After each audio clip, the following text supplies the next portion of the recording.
सरकार amendment lecture CA final मई 2021। Sir lecture number 1 already आपने शायद देख लिया होगा। Now lecture number 2 in continuation of the amendments the point. Sir the last point जो हमने पढ़ा था उसके बाद आ रहा है इनवॉइस चैप्टर। इनवॉइस चैप्टर में क्या चेंजेस हुए सरकार, देखते हैं हम ध्यान से। सर आई होप सारे अमेंडमेंट्स आपको समझ में आए। जैसा मैंने आपको बताया बिल्कुल भी घबराने की जरूरत नहीं है, बहुत कम अमेंडमेंट्स है। इनफैक्ट मेजरली क्लेरिफिकेटिव नेचर के चेंजेस है, सर्कुलर्स वगैरह है, कोई खास अमेंडमेंट नहीं है बच्चों। क्लियर, चिंता करने की जरूरत नहीं है। और मैं तो कहता हूँ अगर कभी ज्यादा अमेंडमेंट हो भी तो भी क्या टेंशन, अगर आपके कॉन्सेप्ट्स क्लियर है तो अमेंडमेंट्स अपने आप समझ में आते हैं कि आखिर ये चेंज हुआ तो क्यों हुआ और कैसे हुआ, माहौल एकदम ओके। तो सर शुरू करते हैं हम अपना अगला पॉइंट। सर लास्ट हमने पढ़ा था पेमेंट ऑफ टैक्स। क्लियर कि sir net tax payable in cash, उसी पे लगेगा interest. Clear sir, interest is payable on net amount payable in cash through electronic cash ledger. Clear, ये हमने बात करी थी लास्ट। आइए chapter number 12 sir tax invoice. Tax invoice वाले चैप्टर में हम देखते हैं कहाँ क्या चेंजेस है। कोई खास बात नहीं, बस एक बहुत बड़ा अच्छा पॉइंट ऐड हुआ है ई इनवॉइसिंग वाला, उसके रिलेटेड ही 2-3 पॉइंट आएंगे आपके पास। आइए देखिए, हम देखते हैं स्क्रीन पर अमेंडमेंट। सर आपने देखा होगा रूल नंबर 46। रूल नंबर 46 ने प्रिस्क्राइब किया है कि टैक्स इनवॉइस में क्या क्या कंटेंट्स होने चाहिए। क्लियर, आपको पता होगा sir tax invoice should have all these contents. अब उसमें कंटेंट ऐड हो गया है QR code.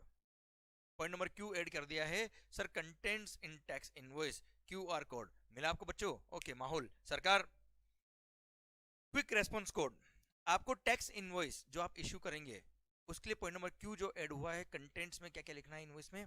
One more content has been added, एक बार इसको पढ़ लो फिर समझाता हूं मैं आपको।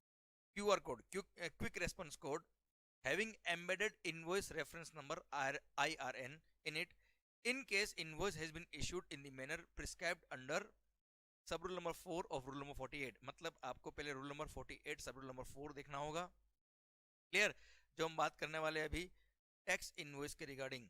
क्लियर, ई इनवॉइसिंग, जो ई इनवॉइसिंग सिस्टम इंट्रोड्यूस किया है गवर्नमेंट ने, उसके रिगार्डिंग ये पॉइंट है बेटा, rule number 48 sub rule number 4। Okay, वैसे मैं आपको समरी में एक्सप्लेन कर देता हूँ क्योंकि यहाँ ये पॉइंट आया है। सर क्या बोल दिया, जिन भी असेसिस का एग्रीगेट टर्नओवर 500 करोड़ एक्सीड करा किसी भी फाइनेंशियल ईयर में फ्रॉम 2017-18, फाइनेंशियल ईयर 2017-18 ऑनवर्ड्स किसी भी फाइनेंशियल ईयर में अगर किसी असेसी का एग्रीगेट टर्नओवर एक्सीड किया था 500 करोड़ में, तो ऐसे केस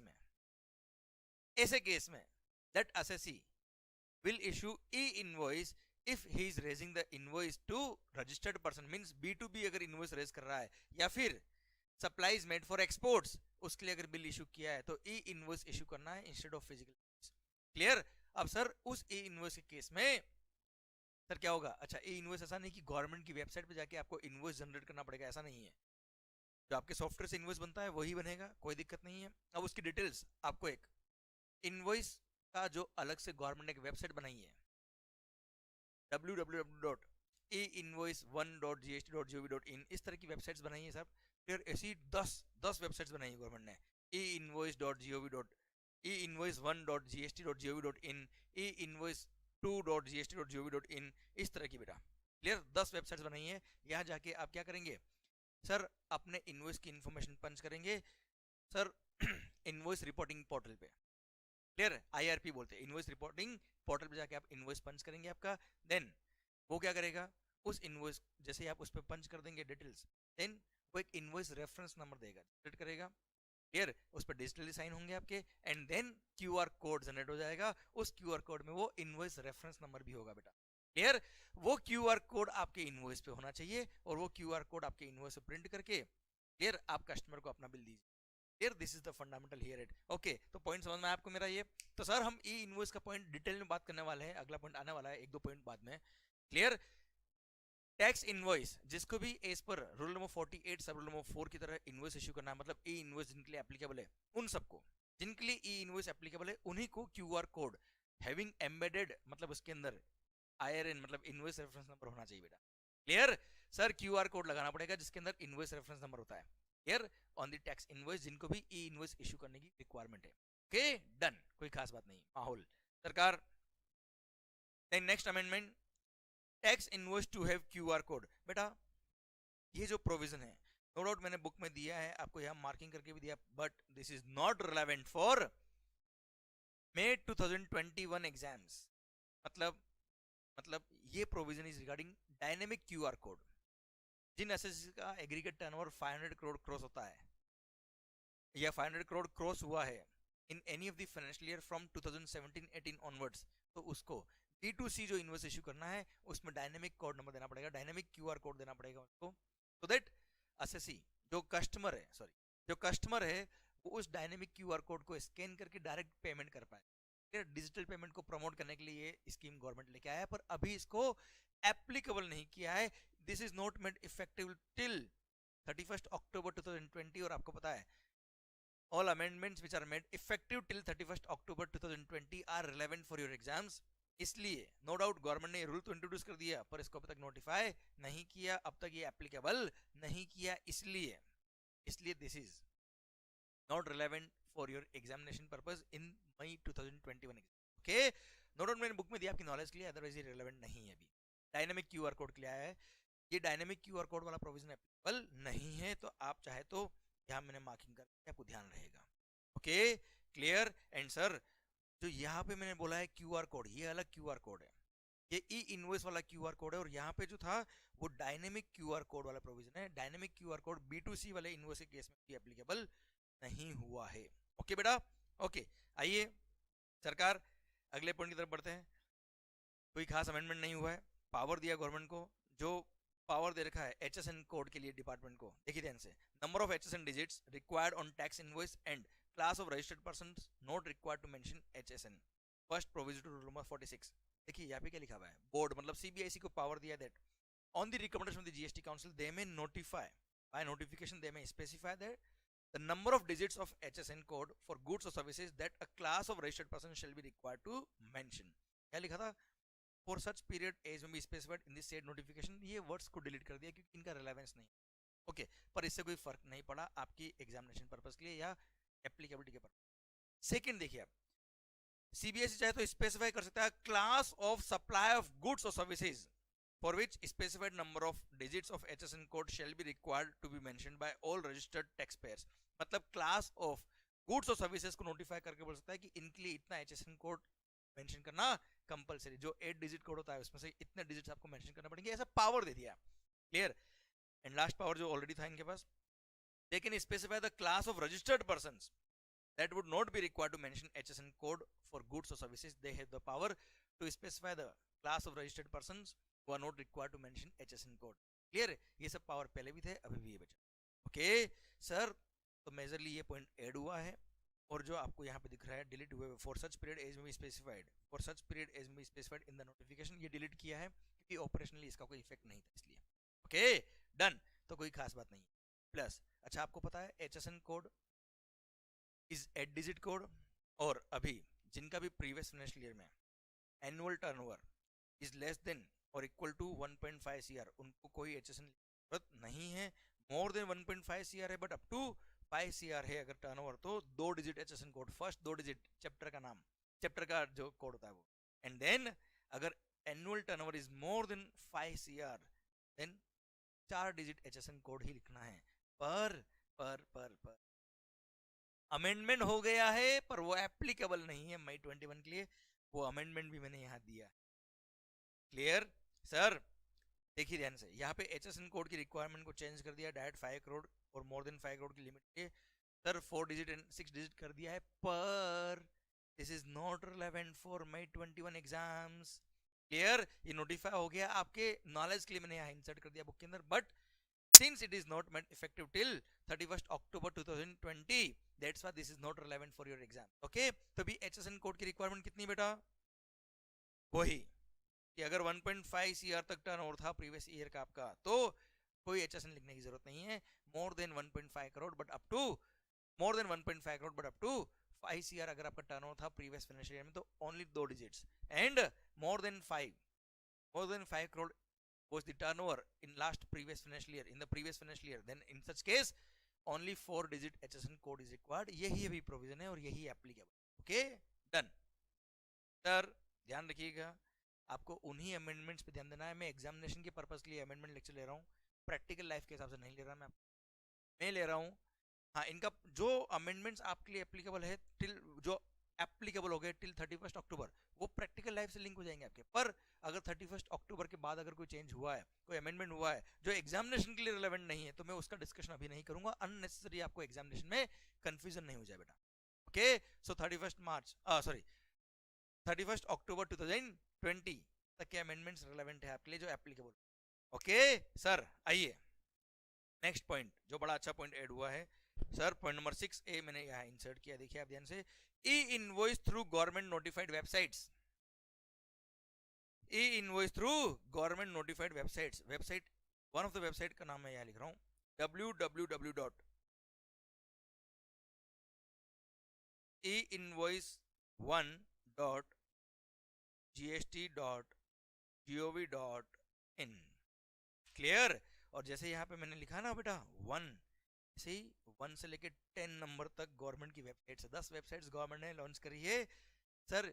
इनवॉइस रिपोर्टिंग पोर्टल बोलते हैं इनको सर, इनवॉइस रिपोर्टिंग पोर्टल। आप क्या करेंगे, आप इनवॉइस जनरेट करेंगे, मैं सिस्टम समझा रहा हूँ, फिर प्रोविजन की बात करूंगा सर। आप क्या करेंगे, आपका जो सॉफ्टवेयर है, भले ही टैली है, एसएपी है, या जो भी सॉफ्टवेयर आप अकाउंटिंग सॉफ्टवेयर यूज करते हो, बिलिंग सॉफ्टवेयर जो यूज करते हो, उससे आप बिल बनाएंगे, उस बनाएंगे, क्लियर। उसको आप रिपोर्ट करेंगे कहाँ पे, इनवॉइस रिपोर्टिंग पोर्टल पे, क्लियर। गवर्नमेंट की वेबसाइट्स जो मैंने आपको बताई ये वाली, e-invoice1.gov.gst, और इस तरह की जो वेबसाइट है यहाँ आप डालेंगे, इनवॉइस का सारा इन्फॉर्मेशन यहाँ डालेंगे, क्लियर। फिर ये क्या करेगा भैया, एक इनवॉइस रेफरेंस नंबर जनरेट कर देंगे, इस पर डिजिटली साइन हो जाएगा आपका, एंड सर उसके बाद क्या होगा, ये क्यूआर कोड जनरेट कर देंगे, फिर वो क्यूआर कोड आपको आपके इनवॉइस पे मेंशन करना पड़ेगा, क्लियर, डन। ये प्रोविजन है। अब सर किन के लिए प्रोविजन एप्लीकेबल है और क्या प्रोविजन है, वो मैं आपसे बात कर रहा हूँ। Rule number 48, sub rule number 4, 5 and 6 sir ये बोल दिया है, और ध्यान रखना ये बड़ा इंपॉर्टेंट प्रोविजन है प्रैक्टिकल लाइफ के पर्पस के लिए, जिन भी एसएससी का एग्रीगेट टर्नओवर 500 करोड़ क्रॉस होता है उन्हीं के लिए। अच्छा, मैं वापस से आपको बोल रहा हूँ, कुछ चेंजेस इसमें बाद में और हुए हैं, पर मैं उन्हीं अमेंडमेंट्स की बात करूंगा, उतना ही बात करूंगा जो 31 अक्टूबर 2020 तक एप्लीकेबल था, क्योंकि एग्जामिनेशन के लिए ही ये लेक्चर है, क्लियर। तो जो भी अमेंडमेंट्स इफेक्टिव हो गए थे टिल 31 अक्टूबर 2020, मैं वहां तक के अमेंडमेंट्स की ही बात करूंगा, क्योंकि माहौल बनना चाहिए 2021 एग्जाम्स के लिए, क्योंकि आईसीएआई वेट कर रहा है आपका कि हम आपको डिग्री माहौल। सर आइए पॉइंट कहता है, ई invoice through government notified websites, sir ये कह दिया जिन भी रजिस्टर्ड एसएससीज का, जिन भी रजिस्टर्ड पर्सन का aggregate turnover during any financial year from 2017-18 onwards अगर एक्सीड किया था ₹500 crore, 500 crore sir aggregate turnover, मतलब आपकी जितनी भी ब्रांचेस है through out the country having same pan number, जितनी भी ब्रांच है आपकी through out the country having same permanent account number, उन सबका टर्नओवर क्लब करके एग्रीगेट टर्नओवर जो आता है वो अगर एक्सीड कर गया था कितना, 500 करोड़ इन any of the financial year from 2017-18 onwards, तो उन सब एसएससीज पर ये प्रोविजन एप्लीकेबल रहेगा। और उनके लिए बोल दिया, भले आप सप्लाई ऑफ गुड्स में एंगेज हो या सप्लाई ऑफ सर्विसेज में एंगेज हो, आप जो भी B2B बिल इशू करेंगे, कौन सा बेटा, B2B means business to business, if you are issuing the invoice to registered person और you are issuing the invoice for exports, then in such case sir जो टैक्स इनवॉइस या other prescribe document means debit note, credit note और any other document which is required to be issued as per this under this chapter, under the GST act, तो sir all those documents are required to be issued clear in the manner in which I explained you, means आपको ई invoice issue करना पड़ेगा, clear. And sir यहाँ पे क्या लिखा है, shall prepare invoice and such other prescribed documents by including such particulars contained in form number GST INV 01. This is the form of invoice GST INV 01 after obtaining an invoice reference number by uploading the information contained therein on common GST electronic portal और common electronic GST portal क्या बेटा, ये रहा जो ई invoice 1 से लेकर 10 तक website से, क्लियर, डन। तो यहाँ क्या करेंगे आप, आपने जो इनवॉइस बनाया आपके अकाउंटिंग सिस्टम से या बिलिंग सिस्टम से, उसकी इंफॉर्मेशन पंच करेंगे, इनवॉइस रिपोर्टिंग पोर्टल पे। क्लियर? वो एक इनवॉइस रेफरेंस नंबर जनरेट कर देंगे और उसके बेस पे एक क्यूआर कोड आ जाएगा। क्लियर? और ये सारी इन्फॉर्मेशन जो आपको पंच करनी है सॉफ्टवेयर में जाके, गवर्नमेंट वेबसाइट में जाके, वो form number GST INV 01 number की फॉर्म में होगी। क्लियर? डन। बट ध्यान रखिएगा, ये 5 क्लास ऑफ असेसीज पर this provision is not applicable. Clear? वो 5 लोग कौन कौन से? First, special economic zone unit. बेटा ध्यान रखिएगा, यहाँ पर बच्चे मिस्टेक करके आएंगे एग्जाम्स के अंदर। एसीजेड डेवलपर को सर अगर उसका टर्नओवर मोर देन 500 करोड़ है तो उसको तो ई इनवॉइस देना पड़ेगा, बट एसीजेड यूनिट को ई इनवॉइस इशू करने की जरूरत नहीं है, although it's turnover is more then ₹500 crore. Okay. Second, insurer, banking company, financial institution including NBF, GTA, goods transport agency, passenger transport service suppliers, airlines, etc. Sir, then supplier of services by way of admission or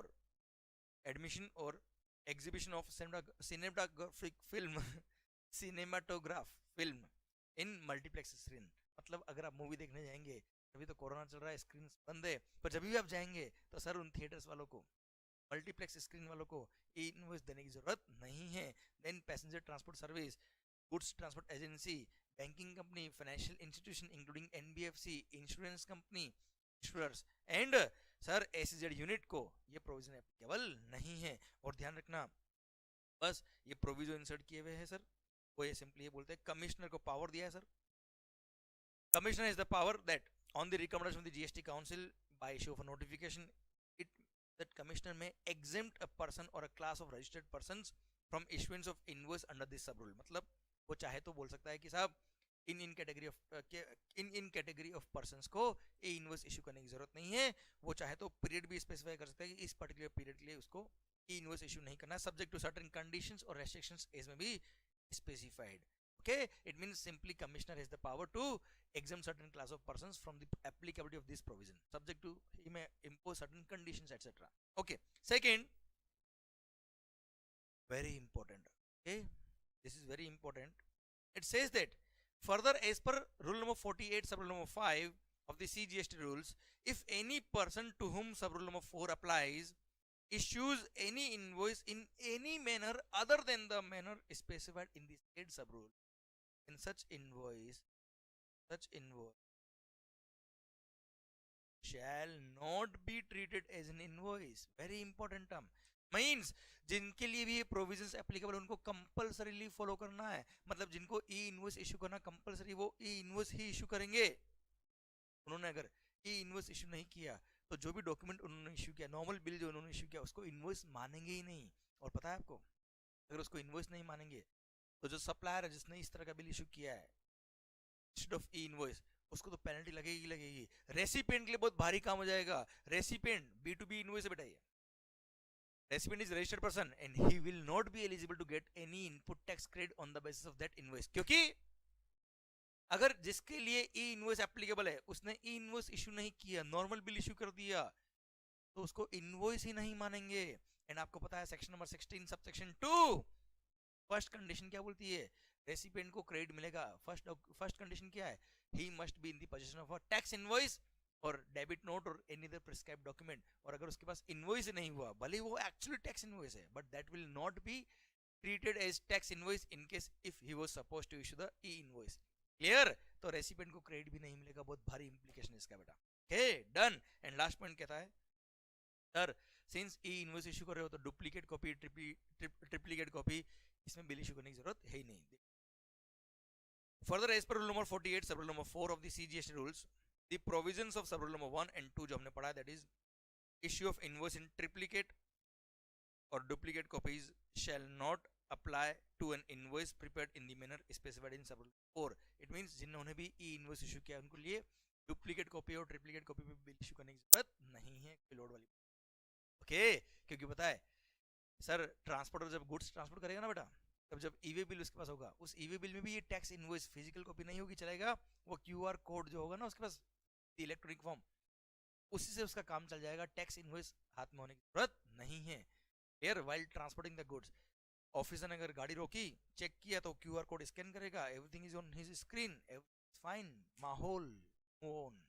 clear? Done. Sir ये EV bill का भी एक point मैंने आगे आएगा, वो मैंने अभी यहाँ से आपको लिंक कर दिया। ओके बच्चों, आइए, तो कोई खास बात नहीं है, ये बोल दिया सिंपली कि जिनका भी एग्रीगेट टर्नओवर जिनका भी aggregate turnover in any of the financial year from 2017-18 onwards exceed कर गया था, कितना 500 करोड़ से किसी भी फाइनेंशियल ईयर में फ्रॉम 2017 ऑनवर्ड्स, तो उसको ई इनवॉइस के प्रोविजंस एप्लीकेबल हो जाएंगे एंड उनको ई इनवॉइस इशू करना पड़ेगा। यार B2B सप्लाई अगर किया है तो, या एक्सपोर्ट्स के इनवॉइस इशू किए तो, बस B2C के केस में नहीं बेटा।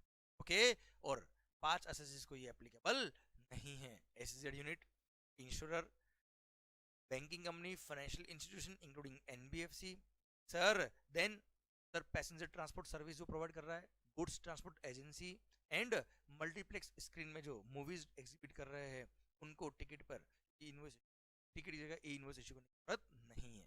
Clear, done. और जिनके लिए भी ई इनवॉइस इशू करना कंपलसरी है, उन्होंने अगर किसी और मैनर में अगर इनवॉइस इशू किया तो उसको इनवॉइस ही ट्रीट नहीं करेंगे एंड इस केस में डुप्लीकेट कॉपी और ट्रिप्लीकेट कॉपी वाले प्रोविजन नहीं है। डन।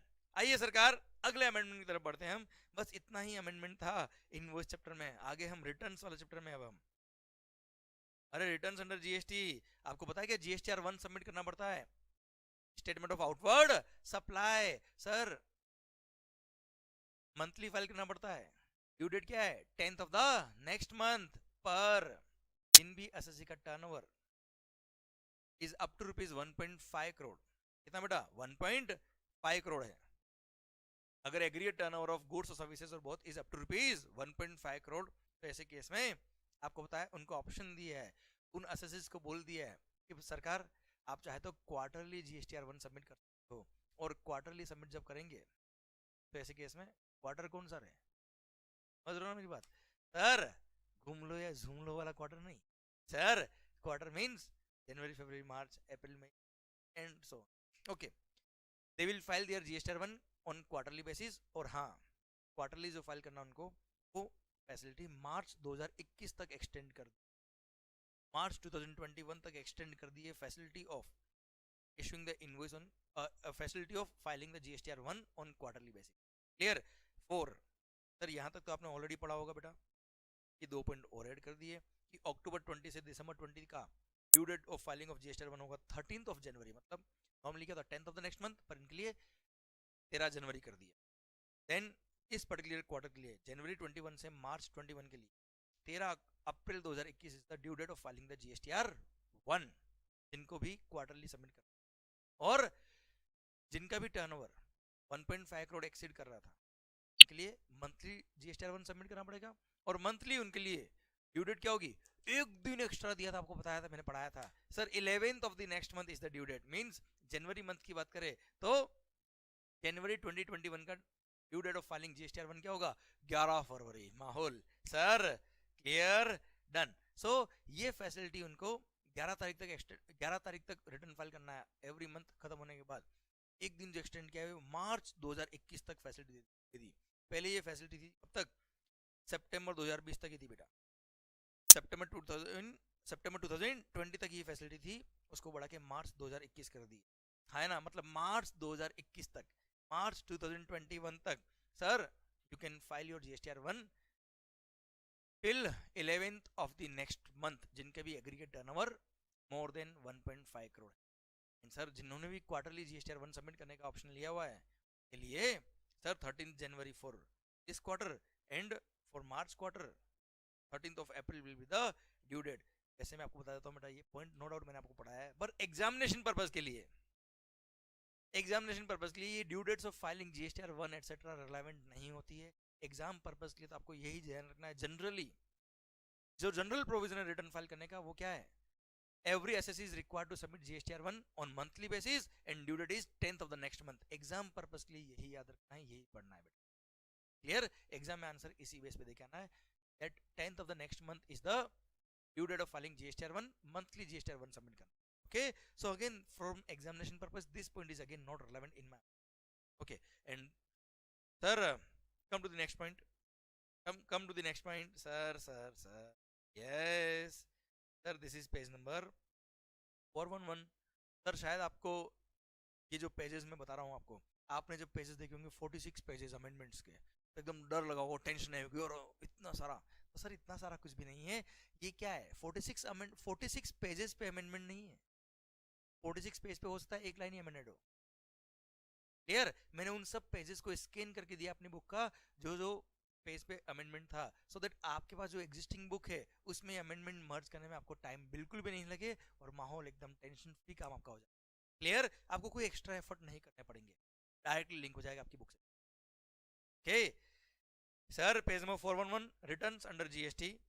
सर कोई खास बात नहीं बेटा, बहुत इजी पॉइंट हुआ है यहाँ पे भी। आपको पता है जब भी आप जीएसटीआर 3B रिटर्न सबमिट करेंगे, तो आपको क्या करना पड़ेगा, उसको इलेक्ट्रॉनिकली साइन करना पड़ेगा ना बेटा यार। सर अब यहाँ पे इस पॉइंट को पढ़िए पहले आप। The taxpayers can electronically sign their returns using DSC. ये पहले भी पॉइंट था, अभी भी पॉइंट है बेटा। Using a DSC digital signature which was mandatory for all types of companies and LLPs. Clear? अब सर क्या हुआ, लॉकडाउन हुआ बेटा। अब लॉकडाउन के केस में डीएससी तो ऑफिस में रह गया और हम लोग हो गए घर पे बेटा। अब अब रिटर्न सबमिट करना भी चाहे आदमी, कैसे करेगा, डीएससी तो है नहीं।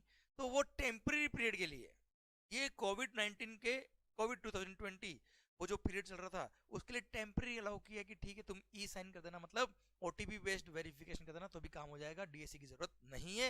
ये पॉइंट यहाँ पे ये ऐड हुआ है, कोई खास बात नहीं। क्लियर? कोई टफ पॉइंट नहीं है, एग्जामिनेशन के लिए भी मेरे को लगता नहीं। पढ़ लीजिए फिर भी। However, a registered person registered under the provisions of the Companies Act 2013 shall, during the period from 21st of April 2020 till 30th September 2020, वो गया टाइम बेटा, और भगवान करे ऐसा टाइम वापस आए नहीं जिंदगी। क्लियर? सर केवल 21 अप्रैल 2020 से लेकर 30th सितंबर 2020 के पीरियड के लिए ही बात कर रहा है बेटा। गया हो तो वन टाइम था, इसलिए एग्जामिनेशन के लिए इतना कोई खास बात नहीं है। पढ़ लीजिए फिर भी, पूरा पढ़ो वापस से। However, a registered person registered under the provisions of the Companies Act 2013 shall, during the period from 21st of April 2020 till 30th September 2020, also be allowed to furnish the return under section number 39 in form number GSTR 3B verified through electronic verification code, means OTP जो mobile number पे आएगा।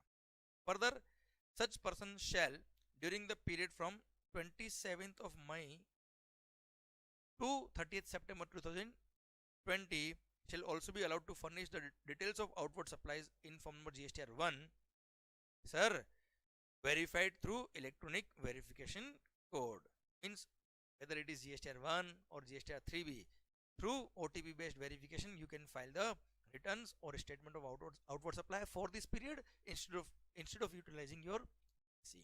Here I hope you got the point. This is not relevant for exams in my opinion, but yeah, it's my duty to cover each and every word of whatever is amended. Okay, that's why I'm covering.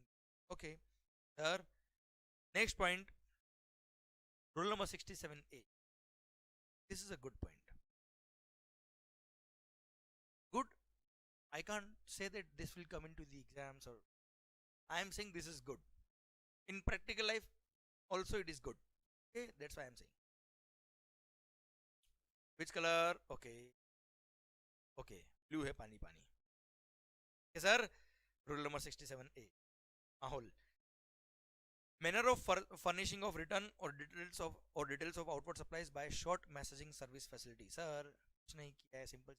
आपको पता है अगर किसी particular tax period में आपका कोई transaction नहीं था, फिर भी if you are registered in GST then you need to submit the return, भले वो नील रिटर्न क्यों ना। क्लियर? नील रिटर्न या नील स्टेटमेंट, या आप कंपोजिशन स्कीम में हो तो सर स्टेटमेंट फाइल करना पड़ता है ना आपको पेमेंट ऑफ टैक्स के लिए, CMP 08।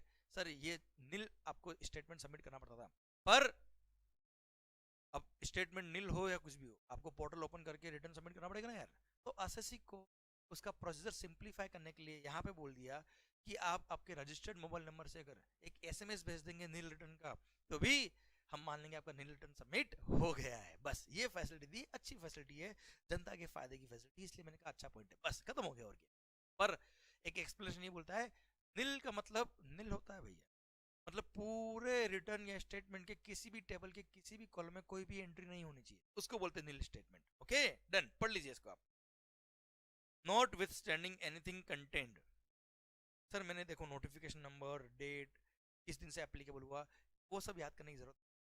Okay, not with standing anything content means not with standing anything content in this chapter means इस पूरे चैप्टर में, रिटर्न वाले चैप्टर में कुछ भी लिखा हो उससे मैं कंसर्न नहीं है। This will override, what will override, that for a registered person who is required to furnish a nil return under section number 39 in form number GSTR 3B, or nil details of outward supply under section number 37 in form number GSTR 1, or a nil statement in form number GST CMP 08 for composition scheme persons, if he want to submit these nil for a tax period, then any reference to electronic furnishing shall include furnishing of the said return or details of outward supplies or statement through a short messaging says using his registered mobile number.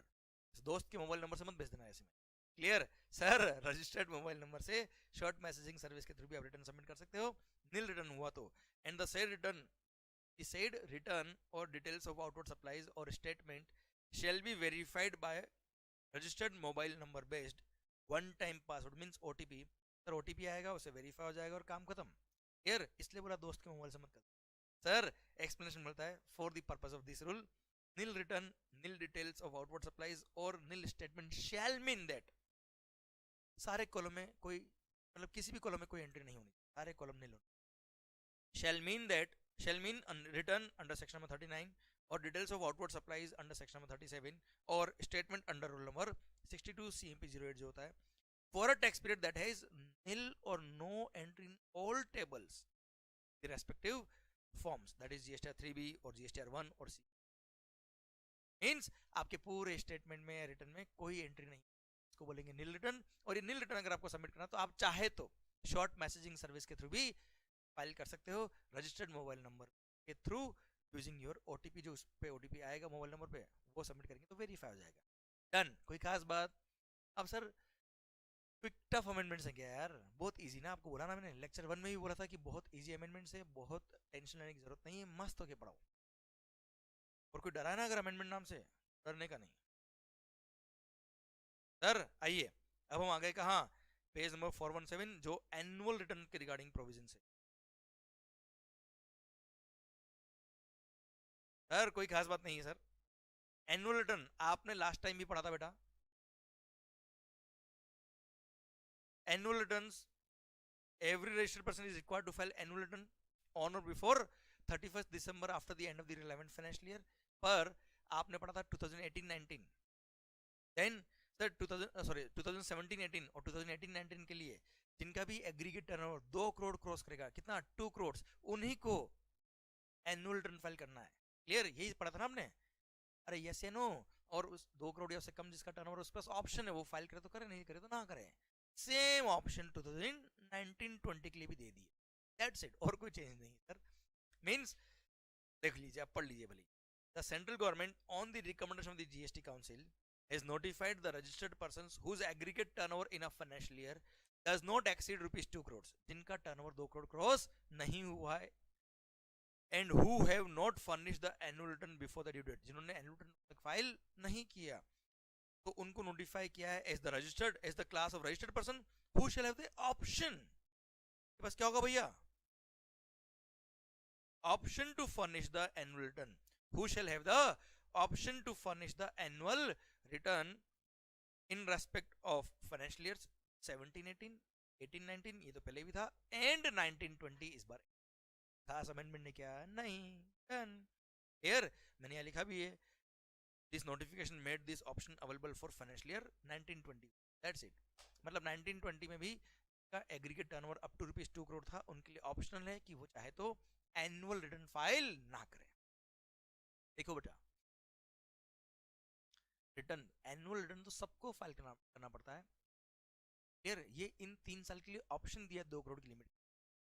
GST audit जो है ना बेटा, GST audit with reconciliation statement, वो 2 करोड़ से exceed जिनका turnover है उन्हीं को कराना कंपलसरी था, पर एनुअल रिटर्न तो सबके लिए कंपलसरी था जो भी registered person, except certain exception.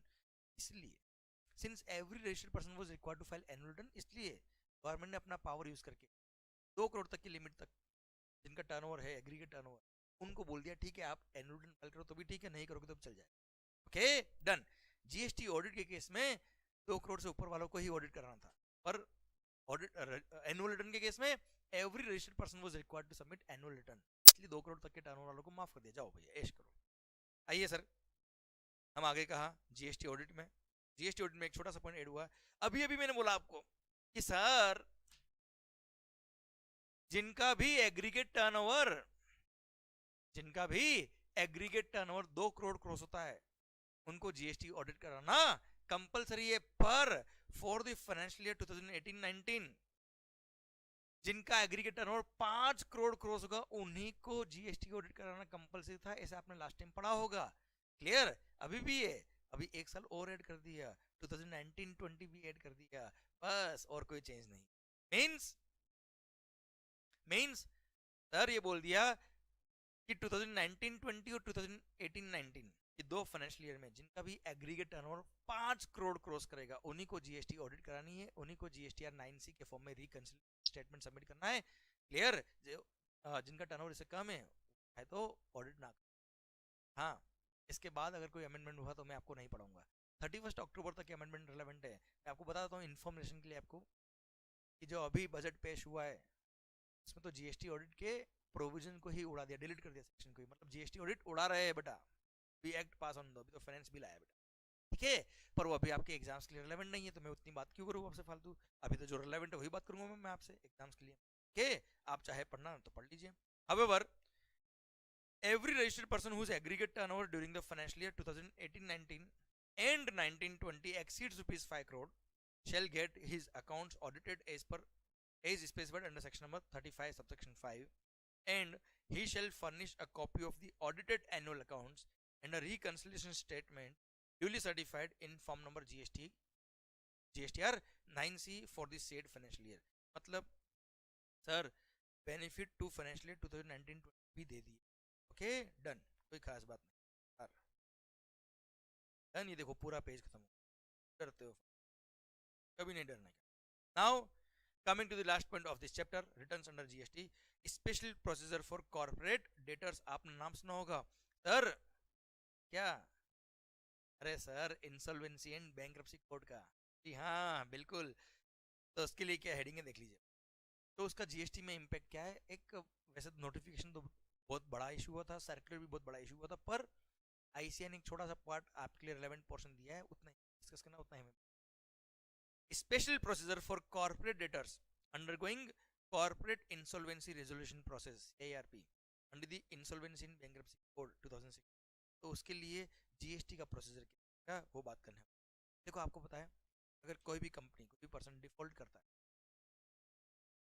तो ऐसे पर्सन अगर वो इंसॉल्वेंसी बैंक्रप्सी कोड में कवर हो गया तो साहब क्या होगा, उसके लिए आरपी या आईआरपी अपॉइंट होता है बेटा, फिर तो उसको एक नया रजिस्ट्रेशन नंबर लेना पड़ेगा, फिर सारे कंप्लायंस उस आरपी या आईआरपी को, फिर बस इतना सा इन्होंने एक्सप्लेन किया, और सारे कंप्लायंस पार्ट का प्रोविजन का बर्डन उस आईआरपी और, ठीक है, पढ़ लीजिए एक बार इसको, क्योंकि he will continue the business as a going concern जब तक कि एनसीएलटी उस कंपनी का काम तमाम ना कर दे। क्लियर? ओके पढ़िए पढ़िए, इतना ही क्रक्स है जो मैंने बताया बस। सर एक दो बातें और आएगी इस पर। ओके, इस पर insolvency bankruptcy code 2016, once an entity defaults certain threshold amount, corporate insolvency resolution process CIRP gets triggered and the management of the entity which is called corporate debtor and its assets vest with an IRP, interim resolution professional or resolution professional RP. The IRP or RP continues to run the business and operations of the said entity as a going concern and is responsible for the compliance with all the laws till the insolvency proceeding is over and an order is passed by the NCLT, National Company Law Tribunal। जब तक कि NCLT हम तमाम order pass नहीं करते तब तक सारे कंप्लायंस किसको करने पड़ेंगे, आईआरपी या आरपी को। The definitions of the term corporate debtors, CIRP, IRP और आरपी को आप आईबीसी में देख सकते हो, यहाँ पे डिफाइन नहीं किया अलग से कोई डेफिनेशन, क्लियर, उसको रेफर कर दिया, बस वहाँ का रेफरेंस दिया है सर। एंड अब जीएसटी की बात करते हैं sir. The government is prescribed special procedure under section number 148 of the CGST Act for the corporate debtors who are undergoing CIRP under the provisions of the IBC. Okay. तो sir जो भी CIRP के through गुजर रहे हैं एसएससीज उनके लिए क्या स्पेशल प्रोसीजर फॉलो करना है वो दिया है और उसका एक समरी दिया है इसे आपके syllabus and the management of whose affairs are being undertaken by IRP और आरपी क्या करना पड़ेगा तब सबसे पहला point is registration sir clearly बोल दिया है द कॉर्पोरेट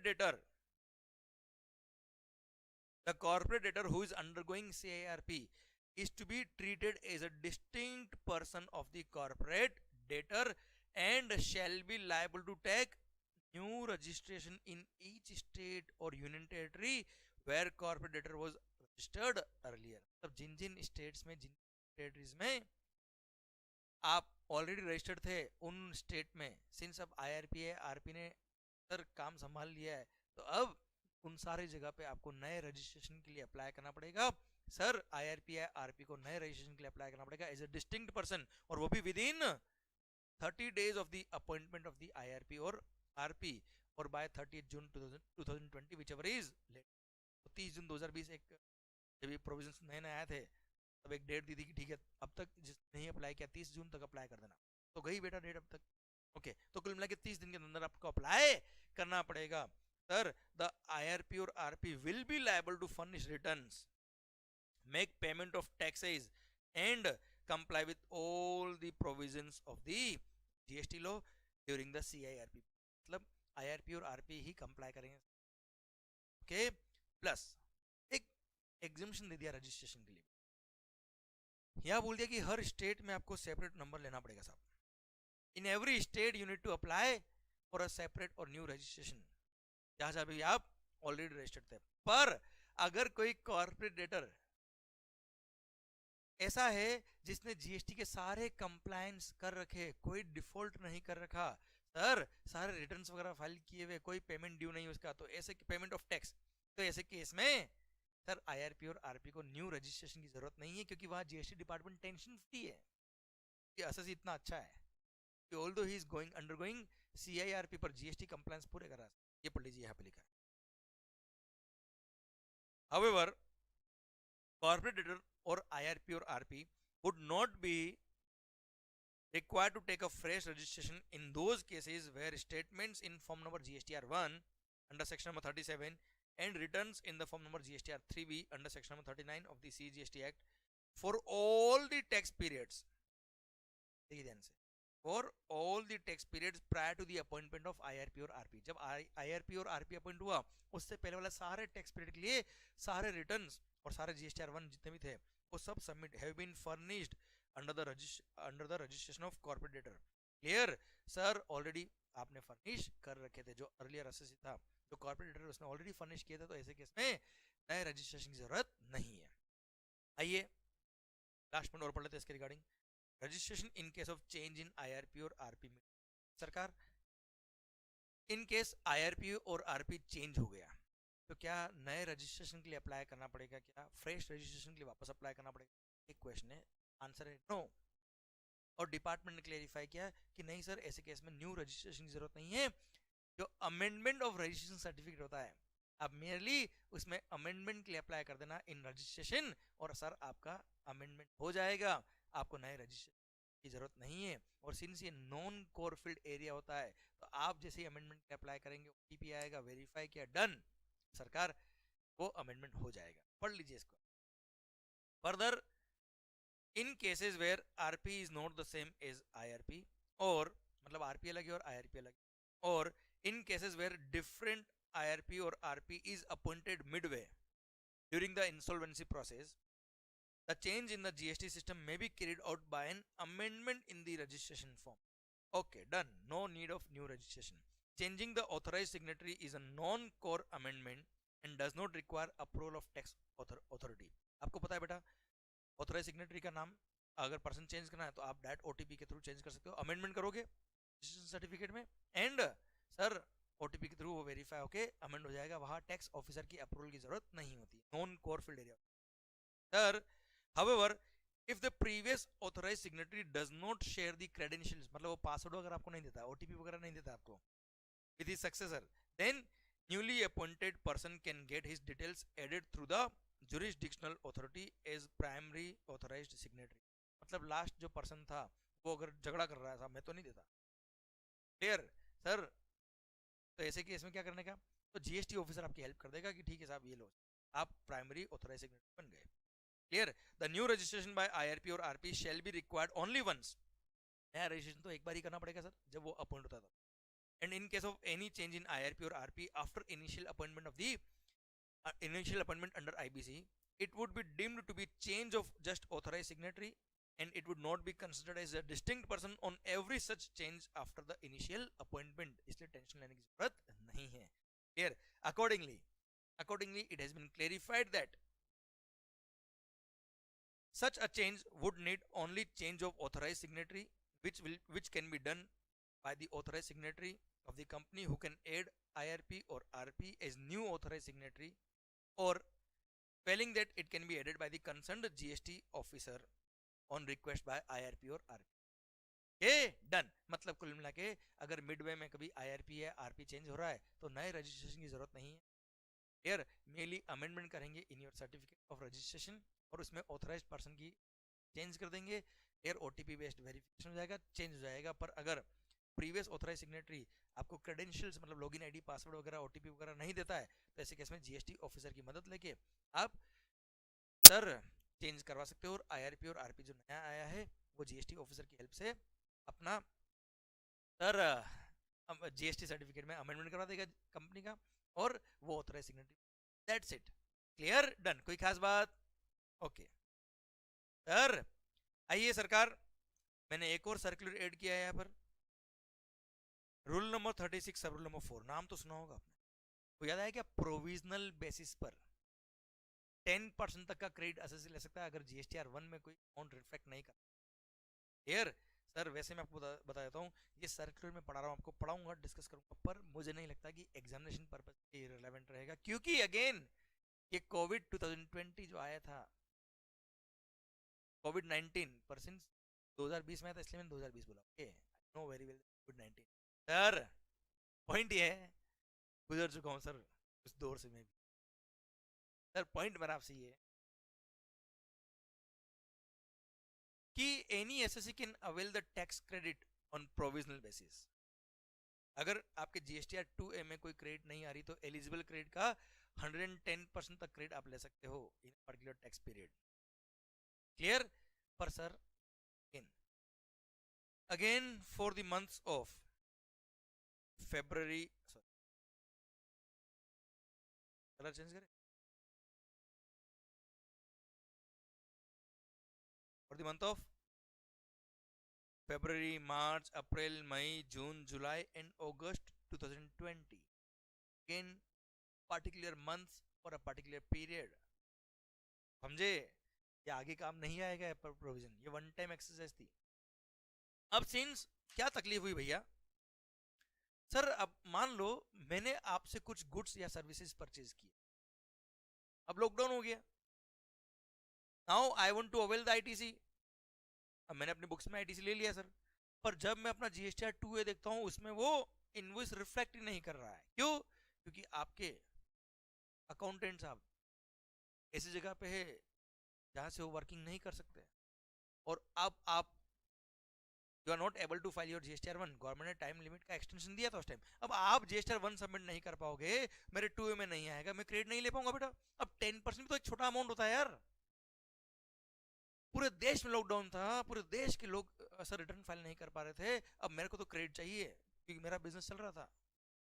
अब मैं मैक्सिमम 10% तक ही ले सकता हूँ, 10% ऑफ एलिजिबल क्रेडिट जो मेरे 2A में आ रही है। अब 2A में तो क्रेडिट आई नहीं रही है मेरे सर तो उसका 10% कितना लूंगा मैं, समझे? तो वहां पर टेम्पररी इस पीरियड के लिए गवर्नमेंट ने बोल दिया कि फरवरी, मार्च, अप्रैल, मई, जून, जुलाई और अगस्त 2020 जितने आपके पास परचेज इनवॉइसेस है जिनका आपको लगता है क्रेडिट लेना चाहिए, आप खुद ले लो साहब, ले लो, भले 2A में आया कि नहीं आया, आप सारा क्रेडिट ले लो। हो गया। अब सितंबर मंथ का जो ड्यू डेट आएगा सर, सितंबर मंथ, सितंबर 2020 का जो जीएसटीआर 1 सबमिट करने का जब ड्यू डेट आएगा उस दिन आप चेक करना कि आपके 2A में टोटल क्रेडिट कितनी आ रही है सब, फरवरी से लेकर अगस्त 2020 मंथ की। क्लियर? एक बार तो पूरा क्रेडिट ले चुके हो, अब देखिए कि अगस्त 2020 तक, फरवरी से लेके अगस्त 2020 तक कितना 2A में क्रेडिट आ रहा है। अब उसका 110% करके देखिएगा, ये मान लेंगे कि वो एलिजिबल क्रेडिट है और उसका 10% एक्स्ट्रा आप और ले सकते हो, और आपने जो एक्चुअल लिया है उसको कंपेयर करना, और जो डिफरेंस होगा, यार अगर आपने एक्सेस क्रेडिट ली हुई है और 110% का जो जो आपने अभी 110% कैलकुलेशन किया है उसके अकॉर्डिंग अमाउंट थोड़ा कम आता है, जो एक्सेस अमाउंट है वो रिवर्स कर देना, वो आप पे कर देना सितंबर मंथ की रिटर्न फाइल करते वक्त, सितंबर मंथ का टैक्स पे करते वक्त उतना क्रेडिट आप रिवर्स कर दीजिए, दैट्स इट, क्लियर, डन। मतलब कुल मिला के एवरी मंथ जो आप 110% आप कैलकुलेशन करते हो वो हर मंथ मत करना, फरवरी से लेकर अगस्त 2020 के लिए बोल दिया, आप क्यूमुलेटिवली एक साथ इनका कैलकुलेशन सितंबर मंथ का जीएसटीआर 1 फाइल करने की ड्यू डेट या उससे पहले पहले कर लो, दैट्स इट, क्लियर। आपको एक न्यूमेरिकल एग्जांपल भी दिया बेटा, देख लीजिए यहाँ पे, उससे क्लियरिटी पूरी मिल जाएगी बेटा आपको। सर अगेन कह रहा हूँ, गोइंग फॉरवर्ड आगे जिंदगी में ये काम नहीं आएगा, क्योंकि ये वन टाइम एक्सरसाइज थी, भगवान से दुआ करना ऐसे टाइम वापस नहीं। सर फरवरी 20 से लेकर अगस्त 20 तक, क्लियर, ये है eligible ITC as per the provisions of chapter number 5 of the CGST rules made under except rule number 36 rule number, मतलब ये एक्चुअल क्रेडिट था बेटा आपका जो आपने परचेज पे पे किया है, परचेज पे एक्चुअल जो टैक्स पे किया वो दे रखा आपको 300 400 500 350 450 550 and 200 till August 2020, total amount comes to 2750। और इन मंथ में बोला तुम्हारी मर्जी हो पूरा क्रेडिट लेना साहब, वहां पे आपको 2A देखने की जरूरत नहीं, तो आपने पूरा का पूरा 2750 क्रेडिट ले लिया। ITC availed by the tax payer in GST 3B of the respective month, पूरा पूरा आप क्रेडिट लेते गए हर मंथ, देखो 300 300 400 400, दिस इज हाउ पूरा 2750 आपने क्रेडिट ले लिया इन 3B। अब साहब जब सितंबर मंथ का जीएसटीआर 1 फाइल करने का ड्यू डेट आया, तब देखिएगा आपके 2A में कितना रिफ्लेक्ट हो रहा है, देखो invoices on which ITC is eligible and uploaded by the suppliers till due date of form number GSTR 1 for the month of September 20। अब आपके 2A में कितना आ रहा है, 270 380, ये वो सब कुछ मंथ वाइज मत देखना, टोटल कितना आ रहा है सर, मंथ वाइज हटा दो सर, टोटल कितना आ रहा है 2450। अब 2A में एलिजिबल क्रेडिट इन सारे मंथ्स का आ रहा है कितना बेटा 2450। अब 2450 मान लीजिएगा कि एलिजिबल क्रेडिट था, उसका 10% एक्स्ट्रा और कर लीजिए, अब 2450 का 10% अगर आप करेंगे तो टोटल आएगा 2695, sir 2450 plus 245, 10% of 2450 will be 245, तो ये आएगा क्या 2695। अब ये 2695 is the amount of credit which you can avail पर इन 7 मंथ्स में आप टोटल क्रेडिट जो ले चुके वो है कितना 2750, जबकि लेना कितना है आपको बेटा 2695, तो अब क्या करेगा जो एक्सेस अमाउंट है 55 रुपी का, that 55 rupees will be required to be reversed in the month of September, तो सितंबर मंथ का रिटर्न जब फाइल करेंगे तब 55 रुपये आपको गवर्नमेंट को टैक्स पे करना पड़ेगा या रिवर्स करना पड़ेगा, बात एक ही बेटा, ओके डन। एंड देखिए सितंबर मंथ का नॉर्मल कैलकुलेशन होगा, ITC reversal required to the extent of 55, ये हमने बात कर ली बेटा। सितंबर मंथ में 500 का एक्चुअल बिल थे आपके पास बेटा, 385 ही 2A में आया, सॉरी सॉरी सॉरी 2A में तो 350 आया बेटा,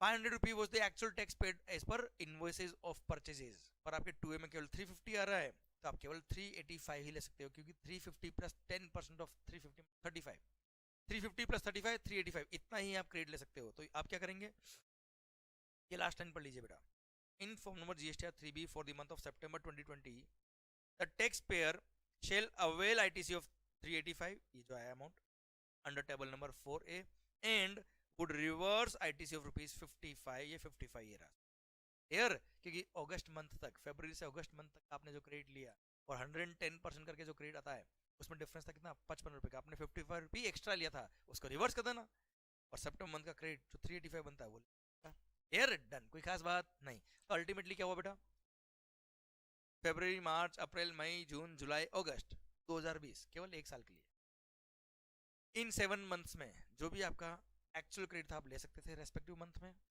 पर ये मंथ खत्म होने के बाद जब सितंबर मंथ की रिटर्न जीएसटीआर 1 फाइल करने का ड्यू डेट आएगा तब आप चेक करिएगा आपके 2 में सारे मंथ में, इन सारे मंथ्स में कितना क्रेडिट एक्चुअली आया था, क्लियर। अब उसका 110% करके देखिएगा, मैक्सिमम आप उतना ही क्रेडिट ले सकते हो, और आपने एक्चुअल कितना लिया इन 7 मंथ में, कंपेयर कर लेना।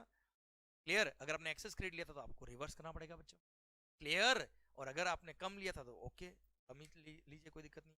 एक्सेस लिया तो आपको रिवर्स करना पड़ेगा, और हम रिवर्स कर देंगे सितंबर मंथ की रिटर्न फाइल करने की ड्यू डेट से पहले पहले। ओके डन, सितंबर मंथ के रिटर्न के साथ। ओके, वैसे ये वन टाइम एक्सरसाइज थी, उसके लिए सर्कुलर ये आया, क्लियर, क्लेरिफिकेटरी नेचर का, कोई खास बात नहीं थी, कोई अमेंडमेंट नहीं था बेटा ये। ओके, और सर सिंस कोविड-19 के लिए, कोविड-19 की सिचुएशन की वजह से ये वन टाइम एक सर्कुलर एड हुआ था, आगे काम नहीं आएगा, इसलिए मुझे नहीं लगता कि एग्जामिनेशन के लिए बहुत ज़्यादा इंपॉर्टेंट है, पर फिर भी you know we have to cover everything, no chance with I sir. Okay sir, आइए refunds under GST, refunds under GST बच्चों, माहौल एकदम जबरदस्त। ध्यान रखिए बेटा, ये जितने भी प्रोसीजरल चैप्टर्स हम पढ़ रहे हैं, इन सबको भी हमने लेक्चर्स में बहुत शिद्दत से पढ़ा है, माहौल से पढ़ा है, प्लस हर चैप्टर का चैप्टर वाइज रिवीजन लेक्चर आपने पढ़ा है, सुना है, यूट्यूब पे अवेलेबल है, इन सबको यूज करिए और माहौल बनना चाहिए एग्जाम। आइए सर, ध्यान रखिएगा, आपने देखे होंगे इस बार के रिजल्ट्स, कई सारे स्टूडेंट्स ने 80 भी स्कोर किया है, तो डेफिनेटली डेफिनेटली उन्होंने ये सब चैप्टर्स बहुत अच्छे से पढ़े होंगे, तभी जाके स्कोर बहुत अच्छा आया है। तो सर आप लोग भी प्लीज इन सब टॉपिक्स को अच्छे से पढ़िए। आइए सर, नेक्स्ट हेडिंग रिफंड के अंदर देखिए, सर्कुलर है, refund of ITC under section 54 subsection 3, मतलब एक्सपोर्ट के केस में, या जीरो रेटेड सप्लाई बोल दो, बेटर वर्ड ये है, या फिर इन्वर्टेड ड्यूटी स्ट्रक्चर के केस में जब आईटीसी का रिफंड मिलता है ना बेटा। क्लियर? दो ही केस है, एक तो zero rated supply under the cover of bond या एलयूटी, और सेकंड है इन्वर्टेड ड्यूटी स्ट्रक्चर। इन दो केस में ही आपको आईटीसी का रिफंड मिलता है, पर अगर कोई इनवॉइस आपके 2A में, जीएसटीआर 2A में रिफ्लेक्ट नहीं हो रहा है, तो सर उस अमाउंट का हम कभी भी रिफंड अलाउ नहीं करेंगे। भले ही आप उसका आईटीसी ले सकते हो प्रोविजनल बेस पे 10% तक का, पर हम उसका रिफंड अलाउ नहीं करेंगे। देखिए हेडिंग से समझ में आएगा, refund of ITC under section number 54 subsection 3 is restricted to the extent of credit reflected in form number GSTR 2A। एक सर्कुलर दिया, क्लेरिफिकेशन देके और बोल दिया, सर पढ़ लो भली, मैंने तो वैसे पढ़ा दिया है, इन wake of insertion of sub rule number 4 of rule number 36 it has been decided that refund of accumulated ITC shall be restricted to the ITC as per those invoices the details of which are uploaded by the supplier in form number GSTR 1 and are getting reflected in form number GSTR 2A of the applicant। Clear? जो invoices 2A में आ रहे होंगे वही eligible होंगे refund के लिए। और हाँ, फर्दर एक और सर्कुलर देके क्लेरिफाई किया, अरे भैया दिमाग खराब मत करना, ये प्रोविजन उन्हीं इनवॉइसेस के लिए एप्लीकेबल है जो 2A में आने चाहिए। अब सर जो इनवॉइसेस जीएसटीआर 1 के थ्रू 2A में आते ही नहीं है, इसके लिए जीएसटीआर 1 फाइल ही नहीं करना पड़ता है, तो उसके लिए तो प्रोविजन अप्लाई नहीं होगा। जैसे सर इंपोर्ट के केस में आपने कोई गुड्स इंपोर्ट किया, बिल ऑफ एंट्री के बेस पे आपको आईटीसी मिलेगा, आप उसका रिफंड ले लेंगे, अगर रिफंड लेना चाहे तो बेटा, वो थोड़े 2A में आएगा। जैसे आईएसडी इनवॉइस हो गए, inward supplies liable to reverse charge mechanism हो गया बेटा, एटसेट्रा। ये वो डॉक्यूमेंट्स है जिनके डायरेक्ट डॉक्यूमेंट के बेस पे आप आईटीसी क्लेम करते हो, तो वहां पे तो obviously these invoices are not required to be reflected in 2A। तो जो इनका, जिनके लिए जीएसटीआर 1 सबमिट होता है और जो जीएसटीआर 2A में रिफ्लेक्ट होता है, उन्हीं के लिए बोला है कि अगर वो इनवॉइस 2A में रिफ्लेक्ट नहीं हुए तो हम उसका रिफंड नहीं। ये इनवॉइसेस, ये डॉक्यूमेंट्स जो 2A में रिफ्लेक्ट होते ही नहीं है, इनका सिस्टम ही अलग है, डायरेक्ट आप मैनुअली क्रेडिट लेते हो इनका, तो क्रेडिट लेके रिफंड लेना, हमें कोई दिक्कत नहीं, वहां पे ये प्रोविजन आए नहीं होगा। ओके डन सर, कोई खास बात नहीं, माहौल और क्या सर, इतने इजी पॉइंट्स सर, बस हो गया। रिफंड्स के अंदर एक ही सर्कुलर था ये वाला छोटा सा। Then accounts and records, chapter number 17 अपनी बुक्स का, ये अभी जो पढ़ा है मैंने अमेंडमेंट आपको, जीएसटी ऑडिट जिनका भी एग्रीगेट टर्नओवर 5 करोड़ क्रॉस होगा, याद है 5 करोड़ 2018-19 पे पहले से था, 1920 में भी आ गया सर, उन्हीं को जीएसटी ऑडिट करानी है, उन्हीं को GSTR 9C reconciliation statement submit करना है, बाकी को जरूरत नहीं है। तो ये पॉइंट सिंस रिपीट हो रहा था इस चैप्टर के अंदर, तो सर आपकी बुक में भी रिपीट हो रहा होगा ना बेटा यार, अमेंडमेंट तो वहाँ भी करना पड़ेगा आपको, बस आपको अमेंडमेंट नोट्स में पढ़ा चुका हूँ ऑलरेडी मैं पहले आपको। Okay sir done. Then page number 474 कार आ गए हम ईवी बिल में, पढ़ा दिया पॉइंट मैंने आपको ऑलरेडी। सर देखो ईवे बिल का रूल नंबर 138A मिला क्या? रूल नंबर 138A, डॉक्यूमेंट्स और devices to be carried on by a person in charge of a conveyance. यहाँ क्या लिखा है ध्यान से देख लीजिए। तो मतलब प्लीज टर्न ओवर। ओके, हम आ गए नेक्स्ट पेज पे। डायरेक्ट नेक्स्ट पेज देता तो शायद आपको समझ नहीं आता कि अमेंडमेंट का हुआ। लास्ट पेज पे कोई अमेंडमेंट था ही नहीं। ओके सर, ये पेज तो जस्ट रेफरेंस के लिए मैंने आपको दिया है। पेज नंबर आएंगे कहाँ बेटा? 475। क्लियर? यहाँ पे सब रूल नंबर 2 चेंज हुआ। अरे क्या चेंज हुआ? कोई चेंज नहीं हुआ, सिंपल सी बात है सरकार। अभी तो आपने पढ़ा क्यूआर कोड कि जिनको भी सर ई इनवॉइस इशू करना कंपलसरी है, याद आया क्या? वो ई इनवॉइस ही इशू करेंगे। अब सर ट्रांसपोर्टर जब गुड्स ट्रांसपोर्ट कर रहा है तो कौन कौन से डॉक्यूमेंट्स उसको साथ में रखने पड़ते हैं? तो इसमें फर्स्ट पॉइंट लिखा था बेटा इनवॉइस और बिल ऑफ सप्लाई और डिलीवरी चालान। ऐसे केस में भी अब इनवॉइस उसके पास होना चाहिए। पर अगर ई इनवॉइस इशू हुआ तो उसके लिए बोल दिया है कि अगर ई इनवॉइस इशू हुआ है तो सरकार, अगर वो ट्रांसपोर्टर केवल क्यूआर कोड दिखा देगा ऑफिसर को तो भी काम चल जाएगा। देख लो, in case if invoice is issued in the manner prescribed under sub rule number 4 of rule number 48, मतलब e invoice, then the QR code having an embedded invoice reference number in it may be produced electronically for verification by the proper officer in lieu of the physical copy of the tax invoice. In lieu of मतलब उसके बदले में, physical copy of the tax invoice के बदले में आप QR code भी दिखा देंगे प्रॉपर ऑफिसर को तो भी वेरिफिकेशन वो कर लेगा साहब। फिजिकल कॉपी रखने की जरूरत नहीं है। अरे भैया क्या माहौल सर। चलिए कोई खास बात नहीं। Next again rule number 138E, rule number 138E again PTO. Next page पे छोटा सा पॉइंट हुआ है। कुछ नहीं सर, पहले मैं बताऊंगा कि रूल क्या है। पहले तो ये बात, क्योंकि आपको पता है जो पहले पढ़ा हुआ उसके पे थोड़ा ब्रश मारना पड़ता है तभी तो पॉइंट्स लिंक होंगे। restrictions restriction on furnishing of information in part A of form number GST EWB 01।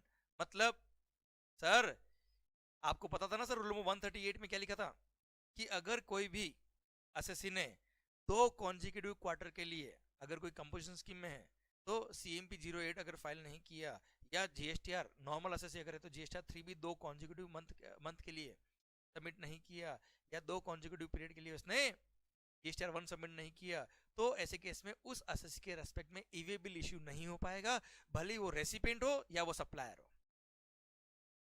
Means even if you are supplying or you are purchasing, nobody can issue e way bill in respect of such assessee जिसने 2 consecutive period के लिए या तो अगर composition scheme में तो CMP 08 file नहीं किया या नॉर्मल असेसी है तो GSTR 3 भी फाइल नहीं किया या GSTR 1 सबमिट नहीं किया तो उसके लिए बार हो जाएगा, रेस्ट्रिक्शन लग जाएगा और वो GSTR और वो उसके रेस्पेक्ट में कोई ईवी बिल इश्यू नहीं हो पाएगा, भले वो रेसिपिएंट हो या सप्लायर, उससे फर्क नहीं पड़ता। क्लियर? अब सर टेंशन का ही कोविड के टाइम पे, अब कोविड-19 जब चल रहा था बेटा उस पीरियड में बहुत सारे लोग तो रिटर्न फाइल कर ही नहीं पाए बेटा, तो क्या करेंगे? तो उस पीरियड के लिए रिलैक्सेशन दे दिया, ये लिखा था। देख लो बस, और क्या है, कोई अमेंडमेंट नहीं है, कोई चेंज है क्या? डरते नहीं बेटा। सर क्या लिखा पढ़ लीजिए। Provided also that the said restriction will not apply, the said restriction shell not apply during the period from 20th March till 15th of October 2020 in case where the return in form number GSTR 3B or a statement of outward supplies in form number GSTR 1 or the statement in form number GST CMP 08 as the case may be has not been furnished for the period from February 20 to August 2020। फरवरी 20 से लेकर अगस्त 20 तक अगर आपने return submit नहीं किए कोई बात नहीं, आप पे ये रेस्ट्रिक्शन अप्लाई नहीं करेंगे। ओके, जो जिंदगी सर कोविड में तो सबने सर घर बैठ के काम किया और काम नहीं हुआ तो मजे तो मारे ना लोगों ने, पर दुखी बहुत हुए लोग। पर उस केस में वहां पे अगर रिटर्न फाइल नहीं कर पाए लोग तो गवर्नमेंट ने बोल दिया नहीं नहीं ये रूल नंबर 138 उस पीरियड के लिए हम अप्लाई नहीं। तो मेजर अमेंडमेंट है क्या? नहीं ना। बस आइए सरकार अगले पॉइंट की तरफ बढ़ते हैं हम। आपने सुना होगा सेक्शन नंबर 73 और 74। सर शोकोज नोटिस याद है क्या? डिमांड्स एंड रिकवरी चैप्टर में शोकोज नोटिस। अच्छा आपको पता है सेक्शन नंबर 73 मिस्टेक वाला केस, सेक्शन नंबर 74 फ्रॉड वाला केस, इनके केस में शोकोज नोटिस एसएससी इशू करेगा, डिपार्टमेंट इशू करेगा एसएससी को। पर डिपार्टमेंट को ये बोला हुआ था, देखो पहले मैं अमेंडमेंट से पहले बात कर लेता हूँ प्रोविजन क्या था, तो समझ में आएगा ना अमेंडमेंट क्या हुआ है। डिपार्टमेंट ने प्रॉपर ऑफिसर को ये बोला हुआ था कि एसएससी को तुम प्री नोटिस कंसल्टेशन के लिए बुला लेना, याद आया क्या बेटा? शोकोज नोटिस सर्व करने से पहले प्रॉपर ऑफिसर उसको बताएगा कि भैया हमारे हिसाब से इतना टैक्स बनता है, पहले ही पे करते हैं हम, शोकोज वगैरह इश्यू नहीं करेंगे, झगड़ा खत्म कर सर। क्लियर? तो ये पहले भी था, अभी भी है, पर पहले प्रॉपर ऑफिसर के लिए कंपलसरी था कि उसको pre SCN pre notice communication देना ही पड़ेगा। क्लियर? पर अब ऑप्शनल कर दिया प्रॉपर ऑफिसर के लिए कि शोकोज नोटिस सर्व करने से पहले प्री नोटिस कंसल्टेशन करना है तो करो, नहीं तो तुम्हें लगता है शोकोज देना है डायरेक्ट दे दो। क्लियर? केवल एक वर्ड चेंज किया उसने। प्रॉपर ऑफिसर शेल था पहले, कट करके मैं कर दी। The proper officer may communicate the details of any tax, interest, or penalty as ascertained by him to the SSE before service of show cause notice, whether it is under section number 73 subsection 1 or 74 subsection 1. Here, here the word shall has been substituted by the word may. इसका effect क्या है बेटा amendment का? Now it is optional and not compulsory for the proper officer to serve pre-notice communication to the SSE. Here, और sir officer को लगता है कि प्री नोटिस कम्युनिकेशन देना है तो ही देगा, और ऑफिसर को लगता है नहीं डायरेक्ट शो को टिकाना है, टिका देगा। Okay done sir. आइए देखो यहाँ पे केवल एक वर्ड चेंज हुआ, शेल को कट करके मे लिखा है, पर again this is very good amendment. Okay, इसका इंपैक्ट है प्रैक्टिकल लाइफ डिपार्टमेंट प्रोसीडिंग्स। आइए जीएसटी का लास्ट चैप्टर है सर, पेज नंबर 552। यहाँ पे एक सेक्शन इंसर्ट किया है, section number 168A। Section number 168A ये बोलता है power of government to extend time limit in special circumstances. देखो बेटा कोविड-19 ने बहुत चीजें सिखाई है, एंड यू नो बहुत सारे कानूनों में जो ड्यू डेट दे रखी थी उसको एक्सटेंड करने का पावर गवर्नमेंट को दिया है। तो सर क्या हुआ, कई सारी जगह गवर्नमेंट के पास पावर नहीं था ड्यू डेट को एक्सटेंड करने का।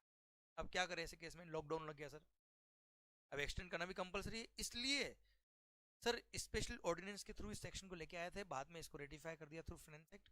सेक्शन नंबर 168A इंसर्ट किया, और क्या बोलता है देखो पढ़ लीजिए पूरे। The central government has inserted section number 168A of the CGST act. Again examination के लिए कोई काम का point here. The central government has inserted section number 168A of the CGST Act through the Taxation and Other Laws, Relaxation and Amendment of Certain Provisions Act 2020 with effect from 29th of September 2020, which empowers it. अब main बात यहाँ से, this section empowers it to extend due dates for company. बस government को power दिया कि bye issue of notification आप चाहे तो ड्यू डेट को एक्सटेंड कर सकते हो, पर कब पढ़ना इसको। This section enables the government to extend the time limits provided under the said act in respect of actions which cannot be completed or complied with due to force measure. Okay, मतलब kind of natural calamity और whatever it is. मैं बताता हूँ force major क्या होता है आगे मैंने। अगर इस तरह की कोई सिचुएशन आ जाती है जो आउट ऑफ कंट्रोल है, नेचुरल कैलेमिटीज वगैरह आ गई, पैंडेमिक सिचुएशन आ गया, तो ऐसी वजह से अगर जो एक्शन लेना था जिसका ड्यू डेट आने वाला है वो अगर उस ड्यू डेट पे पूरा नहीं हो सकता दिख रहा है, तो गवर्नमेंट चाहे तो उसको एक्सटेंड कर सकती है, पावर दे दिया, जनरल पावर दे दिया सेक्शन नंबर 168 के through. And this power can also be exercised retrospectively.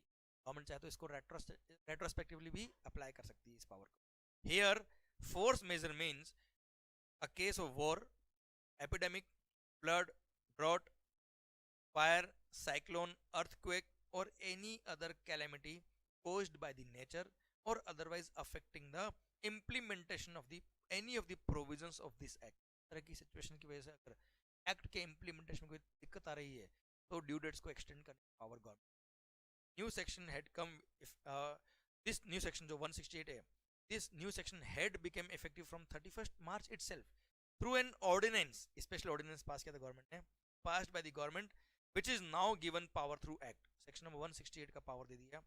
Clear? Through this act, taxation and other laws, relaxation and amendment of certain provisions act 2020 के थ्रू इसको implement कर दिया। वैसे तो 31st March से ही ordinance के through, special ordinance के through इसको ले आए थे, पर बाद में सेक्शन के थ्रू पावर दे दिया। क्लियर? कुल मिला के गवर्नमेंट को पावर दिया कि फोर्स मेजर के सिचुएशंस में वो चाहे तो ड्यू डेट, कंप्लायंस की ड्यू डेट को एक्सटेंड कर सकते। दैट्स इट, खत्म। Sir last, removal of difficulty. Sir section number 172, removal of difficulties. आपको पता है जीएसटी एक नया एक्ट आया है, नया सर कानून बनाया सर देश के अंदर। इसकी इम्प्लीमेंटेशन में अगर कोई डिफिकल्टीज आएगी तो गवर्नमेंट के पास पावर की through bye issue of a special order वो चाहे तो डिफिकल्टी को रिमूव कर सकते हैं फॉर फर्स्ट 3 इयर्स। पहले था 3 साल तक, जिस दिन से ये एक्ट इंप्लीमेंट होगा उसके 3 साल तक रिमूव करने का पावर था। पर 3 साल तो निकल गए ना बेटा, 2017 1 जुलाई 2017 को ये एक्ट आया था। अब 3 साल तो निकल गए, क्लियर? अब 3 साल निकल गए तो डिफिकल्टी तो अभी भी आ जा रही है साहब, है ना? तो सर इसलिए इस पावर को एक्सटेंड करके 5 साल तक कर बोल दिया कि power to issue order under this section is extended to 5 year, earlier it was 3 year only. तो रिमूवल ऑफ डिफिकल्टी के ऑर्डर को इश्यू करने का पावर 5 साल तक कर दिया है। कोई खास अमेंडमेंट इन एग्जामिनेशन के लिए भी कोई खास नहीं है। देखिए आप ध्यान से बेटा, अमेंडमेंट नाम से बहुत सारे लोग डर जाते हैं। क्लियर? बिल्कुल नहीं डरना, क्योंकि आपका कॉन्फिडेंस ही आपकी लाइफ चलाए। देख लेना आप, देखो बच्चों, आपके पास कोई भी डिग्री हो या ना हो, कोई पर्सन सीए बना नहीं बना, 50 डिग्री है या कोई भी डिग्री नहीं, अगर आप में कॉन्फिडेंस है तो आप जिंदगी में कुछ भी कर लेंगे। और अगर आप में कॉन्फिडेंस नहीं है तो कितनी भी डिग्री आपके पास आ जाए हम कुछ नहीं कर। क्लियर? इसलिए आपका इनर कॉन्फिडेंस कभी नहीं है। मैं हमेशा कहता हूँ, और आपने अगर कॉन्सेप्चुअली पढ़ा है तो मैं तो कह रहा हूँ बहुत सारे अमेंडमेंट आ जाएंगे तो भी समझ में आएगा आपको, अपने आप समझ में आएगा बेटा। ओके, आइए आइए सरकार, ये तो हो गए हमारे किसके, जीएसटी के सारे अमेंडमेंट खत्म। आपको लगा होगा अच्छा सर अभी तक तो शुरुआत ही नहीं हुई, इतना खत्म भी हो गया। हाँ सही में खत्म यही नहीं सर, बहुत कम अमेंडमेंट्स है। आइए कस्टम्स की तरफ बढ़ते हैं। अब हम कस्टम्स में कहा अमेंडमेंट थे, कुछ नहीं सर, 2-3 अमेंडमेंट है, वो भी कोई खास नहीं।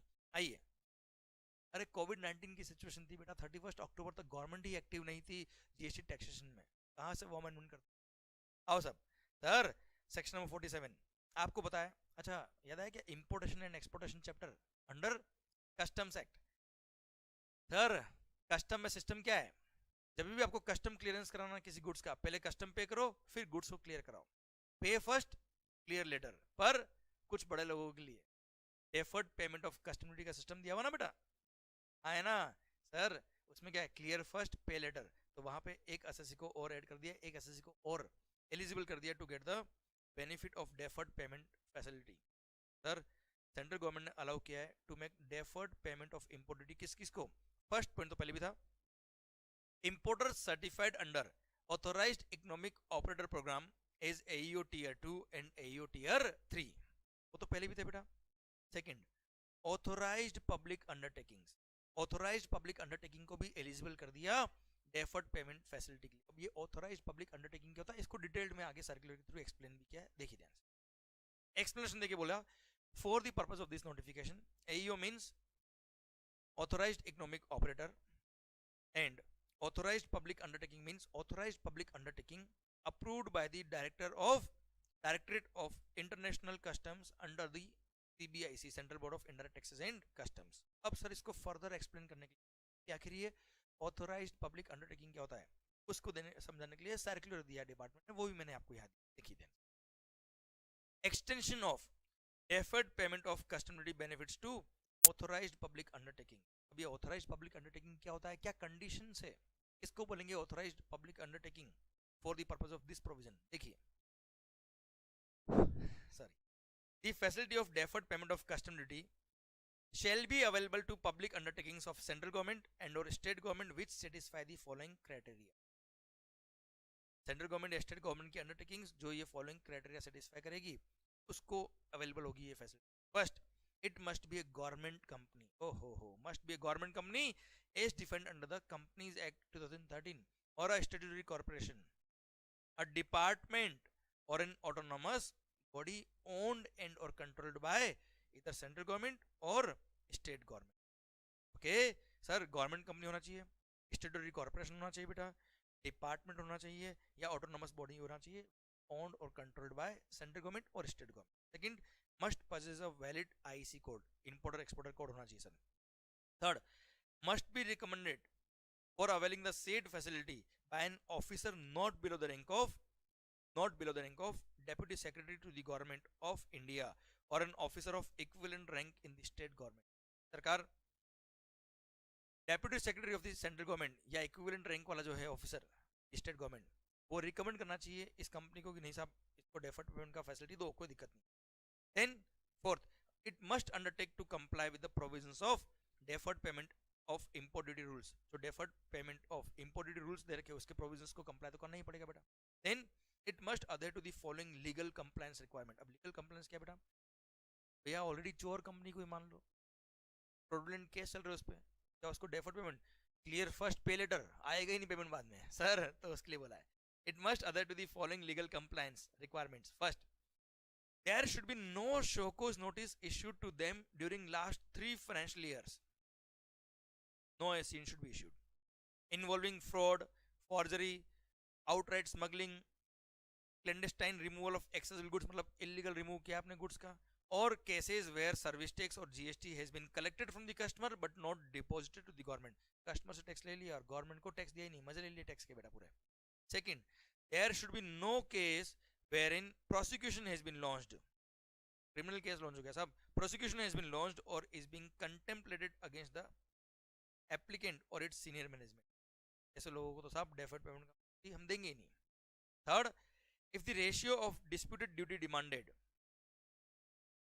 or drawback demanded or sought to be denied in all the show cause notices issued under the Customs Act other than those mentioned in aforesaid paras of A and B, तो A और B में cover है उन case में तो हम allow ही नहीं करेंगे. इनके अलावा अगर कोई शो कोज वगैरह मतलब फ्रॉड नहीं है, मिस्टेक वगैरह के केस में कभी शो कोज सर हुआ of drawback recovery or drawback sought to be denied, आपने अप्लाई किया उन्होंने मना कर दिया, उसका जो रेशियो है ड्यूरिंग लास्ट 3 फाइनेंशियल ईयर टू दी, जो मना किया उन्होंने वो उसको कंपेयर करेंगे किससे?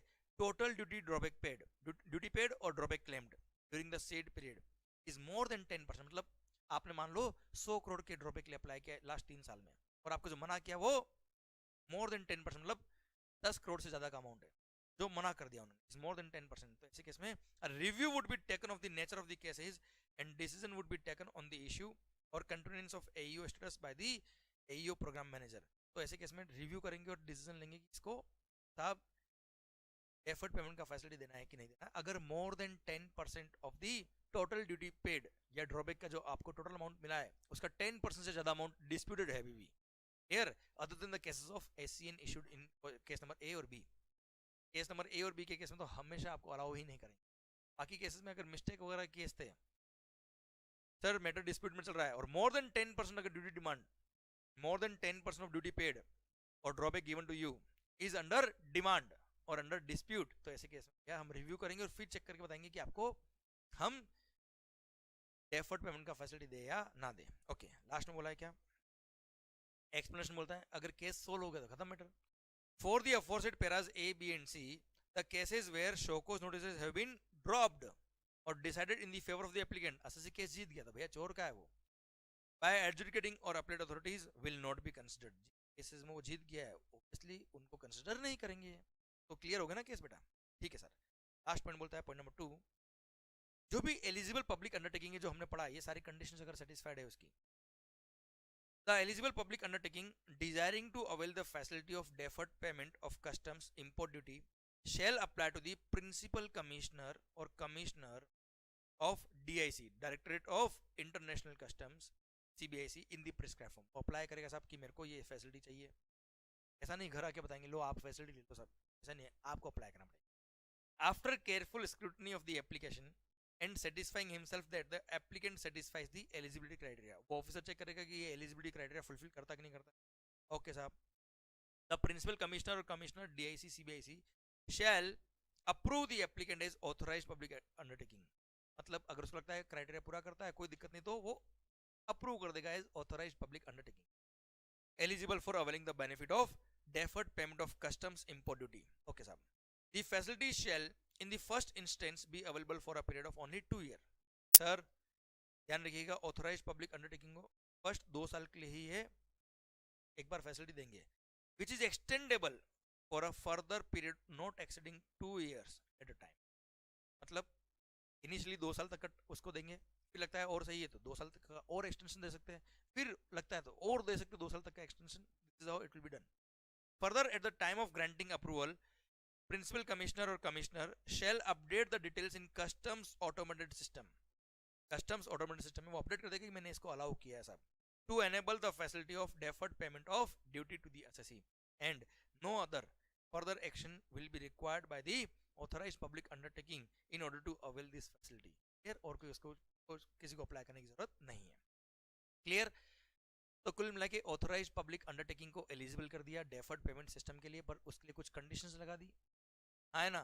वो सब कंडीशंस अगर सेटिस्फाइड है तो वो अप्लाई करेगा प्रिंसिपल कमिश्नर को, और प्रिंसिपल कमिश्नर उसकी एप्लीकेशन चेक करेगा, एलिजिबिलिटी क्राइटेरिया चेक करेगा. इफ एवरीथिंग इज ओके तो उसको अप्रूव कर देगा एज ऑथोराइज्ड पब्लिक अंडरटेकिंग, और कस्टम्स ऑटोमेटेड सिस्टम में वो अपडेट कर देगा कि यस ये एलिजिबल है, और फिर उसको किसी और जगह अप्लाई करने की जरूरत नहीं है. और ऐसे केस में वो authorised public undertaking will be eligible for deferred payment system. Clear?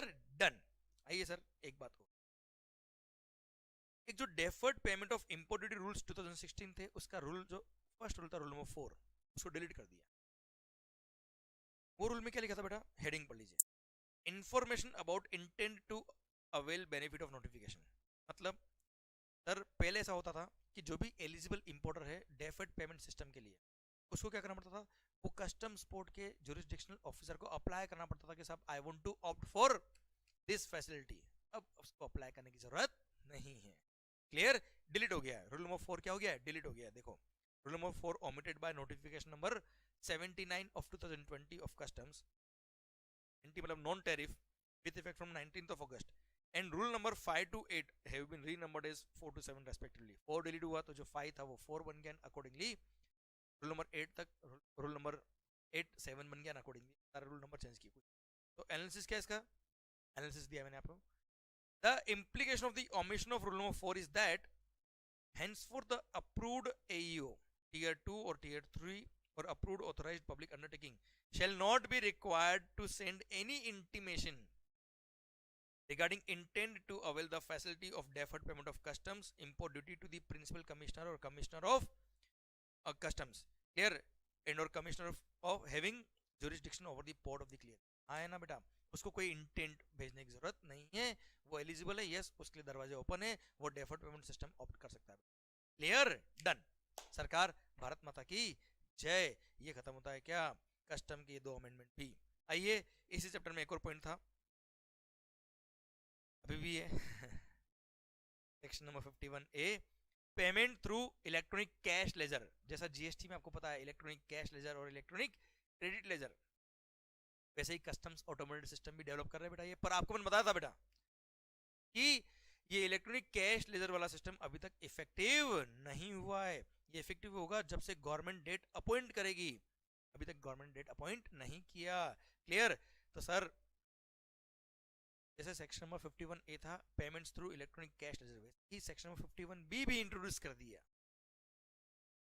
No doubt introduce किया इन्होंने ये सेक्शन को, पर अभी भी ये इफेक्टिव नहीं हुआ. क्योंकि अगेन देखिए नाम क्या है, electronic duty credit ledger.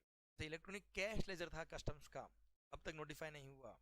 Clear? Same way अभी तक इस सेक्शन में भी गवर्नमेंट नोटिफाई करेगा एक डेट जब से इलेक्ट्रॉनिक ड्यूटी क्रेडिट लेजर वाला सेक्शन एप्लीकेबल. क्लियर? पर प्रोविजन क्या कहता है जस्ट बता देता हूँ मैं आपको. तो मैंने यहाँ लिख दिया not relevant for May 21 exams, because sir अभी तक इसको नोटिफाई नहीं किया, एप्लीकेबल नहीं. और सेक्शन इंसर्ट क्या बताता हूँ सर, देखो मैं नोट लिख के लिखा भी है. This section will come in effect from such date as the central government may by notification in the official gazette appoint. जो गवर्नमेंट अपॉइंट करेगा उस दिन से आएगा, अब तक अपॉइंट नहीं किया. क्या है साहब, आखिर है क्या, अरे सर जो भी आपको बेनिफिट्स मिलते हैं ना, रिफंड वगैरह, वो इस अकाउंट में डाल देंगे, और ये अकाउंट का बाद में ड्यूटी पे करने में यूज कर सकते हैं. सेट जैसे आप electronic cash ledger, electronic credit ledger है ना आईटीसी में, जीएसटी में, वैसा ही सिस्टम यहाँ करना. पढ़ लीजिए. The central government may by notification in the official gazette specify the manner in which it shall issue the duty credit in lieu of remission of any duty or tax or levy chargeable on any material used in manufacture or processing of the goods or for carrying out any other operation on such goods in India that are exported, अगर आपने कोई output goods export किया है, उसमें कोई input काम आया है सर, उस इनपुट का रिफंड मिलता है ना बेटा आपको, ड्रॉबैक वगैरह, तो वो इस अकाउंट में आ जाएगा बेटा। सेकंड, ड्रॉबैक इस अकाउंट में आ जाएगा कुल मिला के, और इसको आप ड्यूटी पे करने में काम ले सकते हो। In lieu of such other financial benefits subject to such conditions and restrictions as may be specified therein, तो गवर्नमेंट वो amount electronic duty credit ledger में डाल देगा। Second, the duty credit ledger, the duty credit issued under subsection 1 shall be maintained in the customs automated system in the form of an electronic duty credit ledger of the person who is recipient of such duty credit in such manner as may be prescribed, मतलब वो custom automated system में आपके reflect करेगा बेटा। Third बोलता है इसको use कहाँ करेंगे, the duty credit available in electronic duty credit ledger may be used by the person to whom it is issued or the person to whom it is transferred, it can be transferred to other person also। अब तो notify नहीं हुआ इसलिए खास बात नहीं है। अब इसका यूज क्या है, towards making payment of duties payable under this act or under the customs tariff act in such manner and subject to such conditions and restrictions and within such time limit as may be prescribed, मतलब government notify करेगा तब से applicable होगा, पर हाँ अभी power दे दिया duty credit ledger जिस तरह से जीएसटी में होता है आईटीसी का, वैसे यहाँ पे ड्यूटी ड्रॉबैक या अदर रिफंड्स को उस अकाउंट में डाल देंगे और उस अकाउंट का आप यूज कर लेंगे किसके लिए, payment of duties of customs, और कस्टम टैरिफ एक्ट में कोई ड्यूटी पे करनी तो उसको पे करने में क्लियर डन, कोई खास बात नहीं। अगेन एग्जाम्स के लिए कोई खास बात नहीं। बहुत सारे लोग बोल रहे सर आप तो इतना बोल रहे एग्जाम के लिए खास बात नहीं, तो क्या खास बात क्या है, अरे सर सारे चैप्टर्स खास बात है ठीक है, पर अमेंडमेंट कोई खास नहीं। मैं यार ये अमेंडमेंट को अभी मैं समझना बहुत इंपॉर्टेंट है और सर बहुत एग्जाम में आने वाला है ऐसा मुझे लगता नहीं। अच्छा आइए ड्यूटी ड्रॉबैक, ड्यूटी ड्रॉबैक में इंस्ट्रक्शन नंबर जो 4 था, साथ में एक और इंस्ट्रक्शन इशू किया, इंस्ट्रक्शन नंबर 5 ऑफ 2020, कुछ खास बात नहीं है। ब्रांड रेट का जब कैलकुलेशन करते हैं तो आपको पता है ड्यूटी ड्रॉबैक जो मिलता है वो सारे टैक्सेस का मिलता है ना, भले वो एजुकेशन सेस हो, secondary and higher education cess हो, सोशल वेलफेयर सरचार्ज हो, क्लीन एनर्जी सेस हो बेटा, क्लीन एनवायरमेंट सेस हो, एंड साथ में नेशनल कैलेमिटी एंड कंटिजेंसी भी लिख दी। एक इंस्ट्रक्शन इशू किया, उसने बोला कि भैया ब्रांड रेट फिक्स करते वक्त आप national calamity and contingency duty को भी काउंट करोगे और उसका भी रिफंड मिलना चाहिए। तो जिन भी गुड्स पर ये सब टैक्सेस लगते हैं, education cess, secondary and higher education cess, social welfare surcharge, clean environment cess और national calamity and contingency duty, इन सबको कंसिडर करने के बाद brand rate of duty drawback determine किया जाएगा। क्लियर, समझे मेरी बात बच्चों? क्लियर। तो ये सब duties suffered on inputs utilised in the export products are required to be taken into consideration for calculation of brand rate of duty drawback as these are levied as duties of customs और central excise. Clear. और आपको पता है duties of customs और central excise सबका refund मिलता है बेटा क्लियर इन ब्रांड रेट। तो जस्ट एक इंस्ट्रक्शन दिया इंटरनल डिपार्टमेंटल वर्किंग के लिए, तो वो इंस्ट्रक्शन भी मैंने आपको यहाँ पढ़ा दिया, ठीक है, उससे बहुत अच्छी क्लियरिटी मिल जाती है, इसलिए मैंने ओके। तो एनसीसीडी भी एलिजिबल है फॉर रिफंड, और जब आप ब्रांड रेट का कैलकुलेशन करेंगे तब एनसीसीडी के इफेक्ट को भी काउंट करना। अगर किसी गुड्स पर national calamity and contingency duty charge हुआ है as a duty of excise, तो उसका भी रिफंड मिलेगा in form of brand rate, अगर ब्रांड रेट अप्लाई कर रहे हैं, ठीक है। पता है कस्टम्स के अमेंडमेंट भी आउट। सर आ गए हम कहाँ, फॉरेन ट्रेड पॉलिसी। दो छोटे से पॉइंट और बचे, फिर भारत माता की जय। सर आइए सरकार, MEIS स्कीम, एक खुश खबर सुना देता हूं मैं आपको। खुश खबर, merchandise exports from India scheme MEIS 1 जनवरी 2021 से खत्म, उड़ गई। सर देखो ध्यान से, यहां देखना, मैंने जो बोला ना बहुत सारे लोग तो बिलीव नहीं कर पा रहे, नहीं ऐसा ना हो सर, ना हो पाएगा, अरे पढ़ ले भाई। MEIS scheme withdrawn, benefits under MEIS shall not be available for exports made with effect from 1st of January 2021, 1 जनवरी 2021 से MEIS स्कीम के बेनिफिट्स अब नहीं मिलेंगे, और एक नई स्कीम गवर्नमेंट लेके आ रही है, वो भी आपके सिलेबस में नहीं है, क्लियर। पर हाँ MEIS 1 जनवरी 2021 के नहीं मिलेगा, क्लियर। पर सर मई 21 एग्जाम्स के लिए MEIS स्कीम आप बुक में कवर है आपके, इसलिए एक बार पढ़ जरूर लेना। ओके सर एक और पॉइंट, सर पर दिसंबर 2020 तक तो ये स्कीम थी ना बेटा, तो उसके लिए लास्ट के जो 4 मंथ थे, लास्ट 4 मंथ, सितंबर, अक्टूबर, नवंबर, दिसंबर, इन 4 मंथ में जो भी लोग रिफंड क्लेम कर रहे थे एमईआई स्कीम स्क्रिप्ट्स जो ले रहे थे, उनके लिए एक अपर लिमिट लगा दी, इतना ही आपको मिलेगा भैया, इससे ज़्यादा हम नहीं देंगे। वो क्या है सर, आप चाहे तो सेकंड पैरा पढ़ लीजिए, मैंने फर्स्ट पैरा लैंग्वेज अलग लिखी और सेकंड पैरा में थोड़ा सिंप्लीफाइड लैंग्वेज लिखी, कुछ नहीं, देख लीजिए ध्यान से। हेडिंग क्या है, पहले हेडिंग पढ़ो बेटा, हेडिंग यहाँ देखिए, सीलिंग और cap on MEIS benefit available to the exporters on exports made from 1st of September 2020 to 31st December 2020।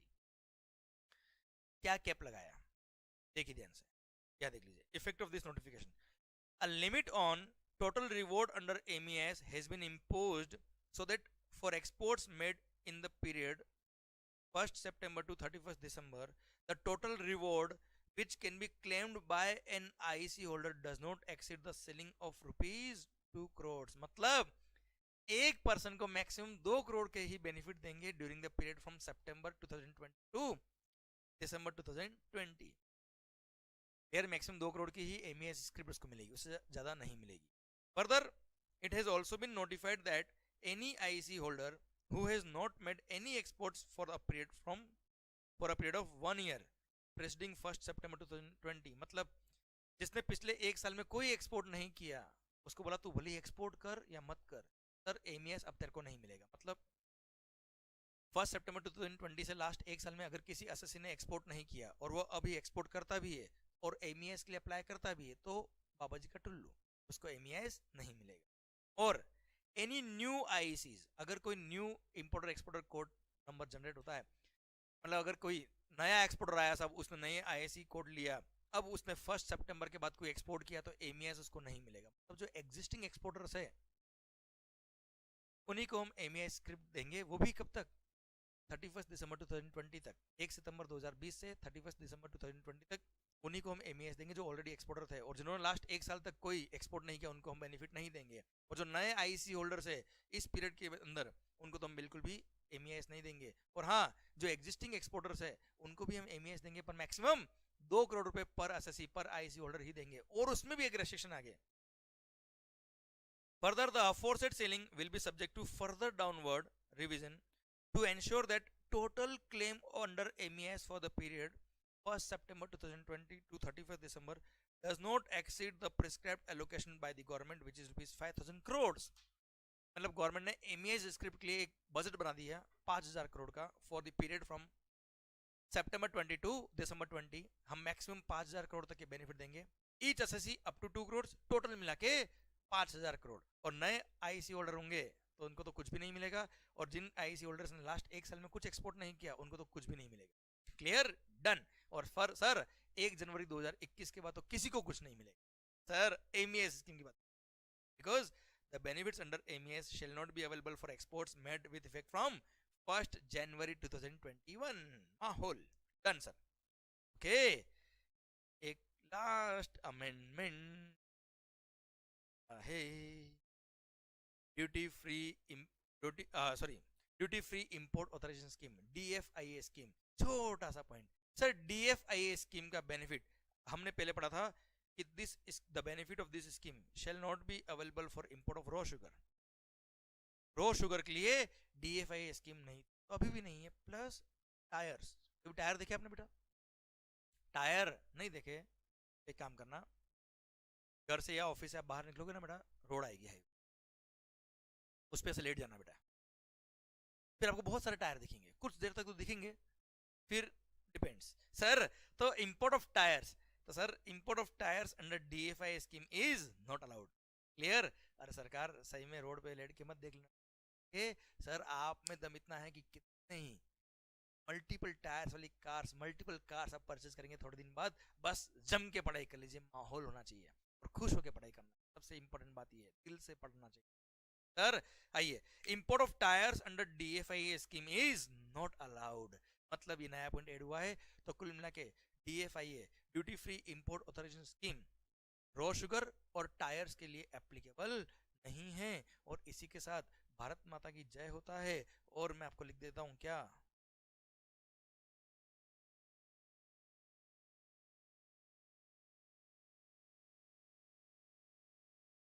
Sir ये वेरी जो मैंने लगाया ना बेटा, बस इसलिए लगाया कि आप खुश होकर पढ़ाई करें सर, कॉन्फिडेंट रहे, माहौल बना रहे आप।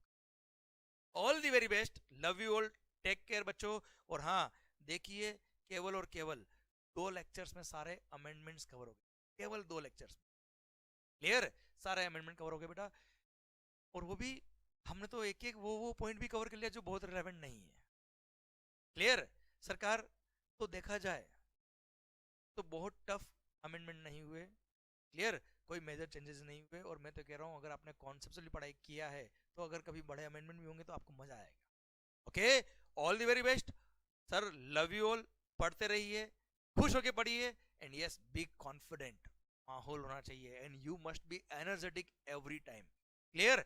जो भी करो एनर्जी के साथ करो, जो भी करो माहौल बनना चाहिए, and sir you should be happy, your environment should be happy, आपके आसपास के जो लोग हैं को आपको देख के खुशी मिलनी चाहिए बेटा, clear. Love you all, take care, and give my regards to your parents, love you all, thank you so much, all the best, all amendments covered, ठीक है। तो ये इनडायरेक्ट टैक्स के लिए मई 2021 के सारे amendments done, thank you so much.